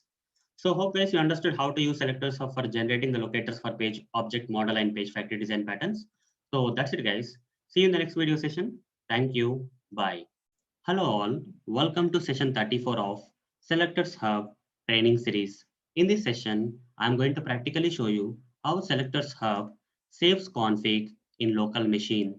So let's get started. First of all, let's launch the Chrome browser where SelectorsHub is already installed. Now let's browse a sample application, that is omea.blogspot.com. On the sample application page, right click anywhere and select the inspect option so that the dev tools will appear. Now let's move to the functionality of the SelectorsHub by selecting this SelectorsHub option. As you can see, SelectorsHub functionality is now displayed here. Now let me prove you how SelectorsHub saves config in local machine. What exactly this statement means? Saving config in local machine means whatever the setting changes or whatever the option changes you do in the SelectorsHub will remember them. Okay, either you restart the browser, you refresh the browser, all the setting changes and option changes will be remembered by saving in the local machine, guys, as you can see now. Okay. So here I am going to turn this off. Okay, this option I am turning off. Similarly, I'm going to change some options here. I will select the set attribute and uncheck this ID. Remaining all other options are checked. Okay. Now I'll select this one. I'll type something here. Say driver dot find element by dot. All these option changes and setting changes will be remembered by the SelectorsHub, guys. Okay, will be remembered by the SelectorsHub. Even you restart the browser, the settings will be like this. Okay, until you change, the settings will not change. Now, guys, this is fine. Now, now let me close this browser. Again, let me open the browser and go to some application. And again, let's go to the selectors of functionality by right clicking, inspecting, and going to the selectors of functionality. You see the settings are still there. Okay, you turn this off, it's still off. Okay, until you turn it off, it will be off only. These setting changes, option changes are remembered. You see, this ID is unchecked. This command is still there. Okay, until you clear, it will not go, guys. Okay, it will be saved. All the setting changes, option changes will be remembered by the SelectorsHub until the changes are done. Until you revoke them, they will be like that only, guys. This is what is meant by SelectorsHub saves config in local machine. So hope guys you understood this session. So that's it, guys. See you in the next video session. Thank you. Bye. Hello all. Welcome to session 35 of SelectorsHub training series. In this session, I'm going to practically show you how SelectorsHub supports nested shadow DOM. So let's get started. First of all, let's open this Eclipse IDE where sample Selenium automation code is already written for opening the Chrome browser, for maximizing the browser, and for opening this application URL in the browser like this. Okay. Once the application URL is opened in the browser, I would like to write the automation code which will enter the username into this username text field. For that, guys, we need to locate this username text box field. For that, I right click here, select the inspect option, and I'll go to the SelectorsHub functionality, which will auto-generate the locators for this text box field. But if you clearly observe here, guys, this username text box field is inside the shadow DOM. You cannot directly locate this username field, okay, because it is there inside the shadow DOM. Not only a single shadow DOM, guys, as you can see the HTML code here, this particular username field is inside a shadow DOM, which is again inside another shadow DOM, which is again inside another shadow DOM, guys. Okay, it is a nested shadow DOM. For that, lot of code need to be written, guys. Okay, for such kind of UI element which is there inside a nested shadow DOM, lot of code need to be written. But SelectorsHub makes our job easy by auto-generating this code for us. Okay, you don't have to write any code in this matter. Just copy this code from the SelectorsHub, go to the Eclipse IDE where the Selenium automation code is there and paste it. Okay, simply paste it, guys. You don't have to do anything, and import these statements to resolve the errors. Okay, so here by import, any other things left? Yeah, import this JavaScript executor.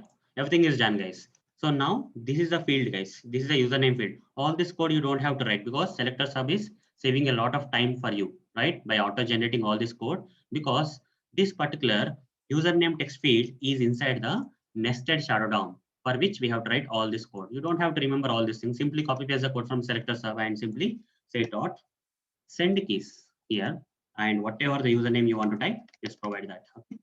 Now save this code and run this code. Okay. Right click, run as Java application. Simply run this code. You see it will work now.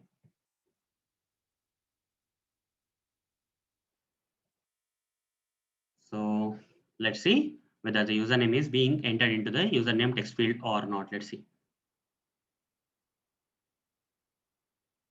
You see the username got entered into the username text field. So hope guys you understood how SelectorsHub supports the nested shadow DOM. So that's it, guys. See you in the next video session. Thank you. Bye.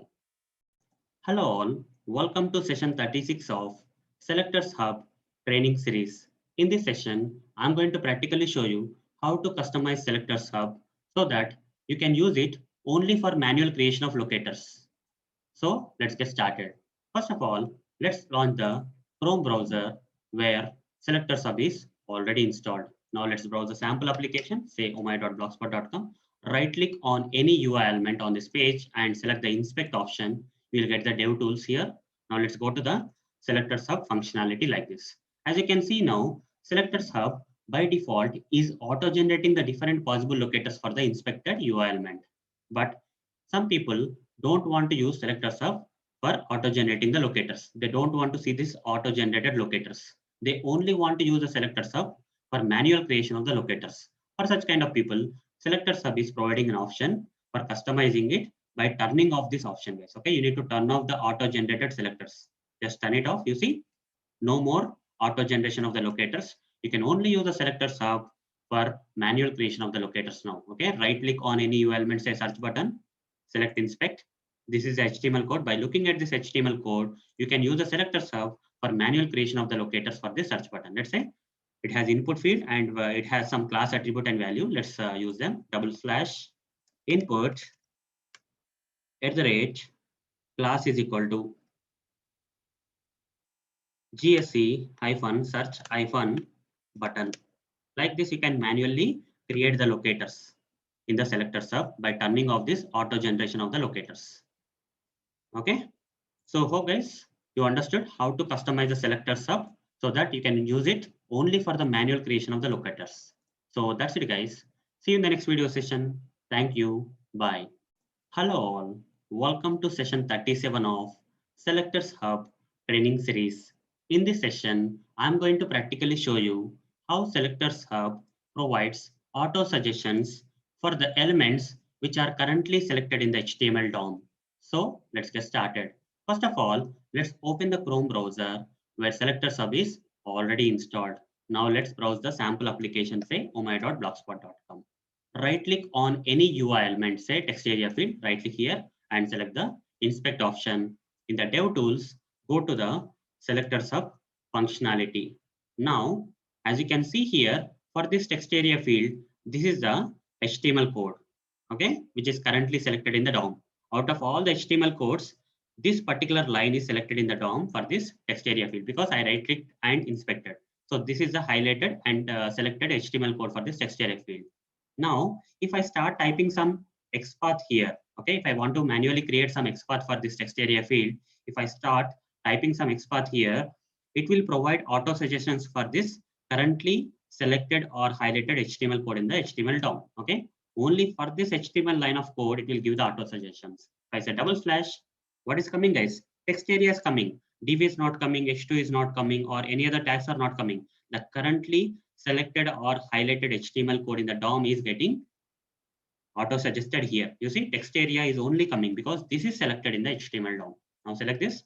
Now if I provide the square bracket, immediately all the attributes of this currently selected or highlighted HTML code in this HTML DOM are auto-suggested here. You see, ID. I can pick the ID at the rate ID is equal to TA1. Done.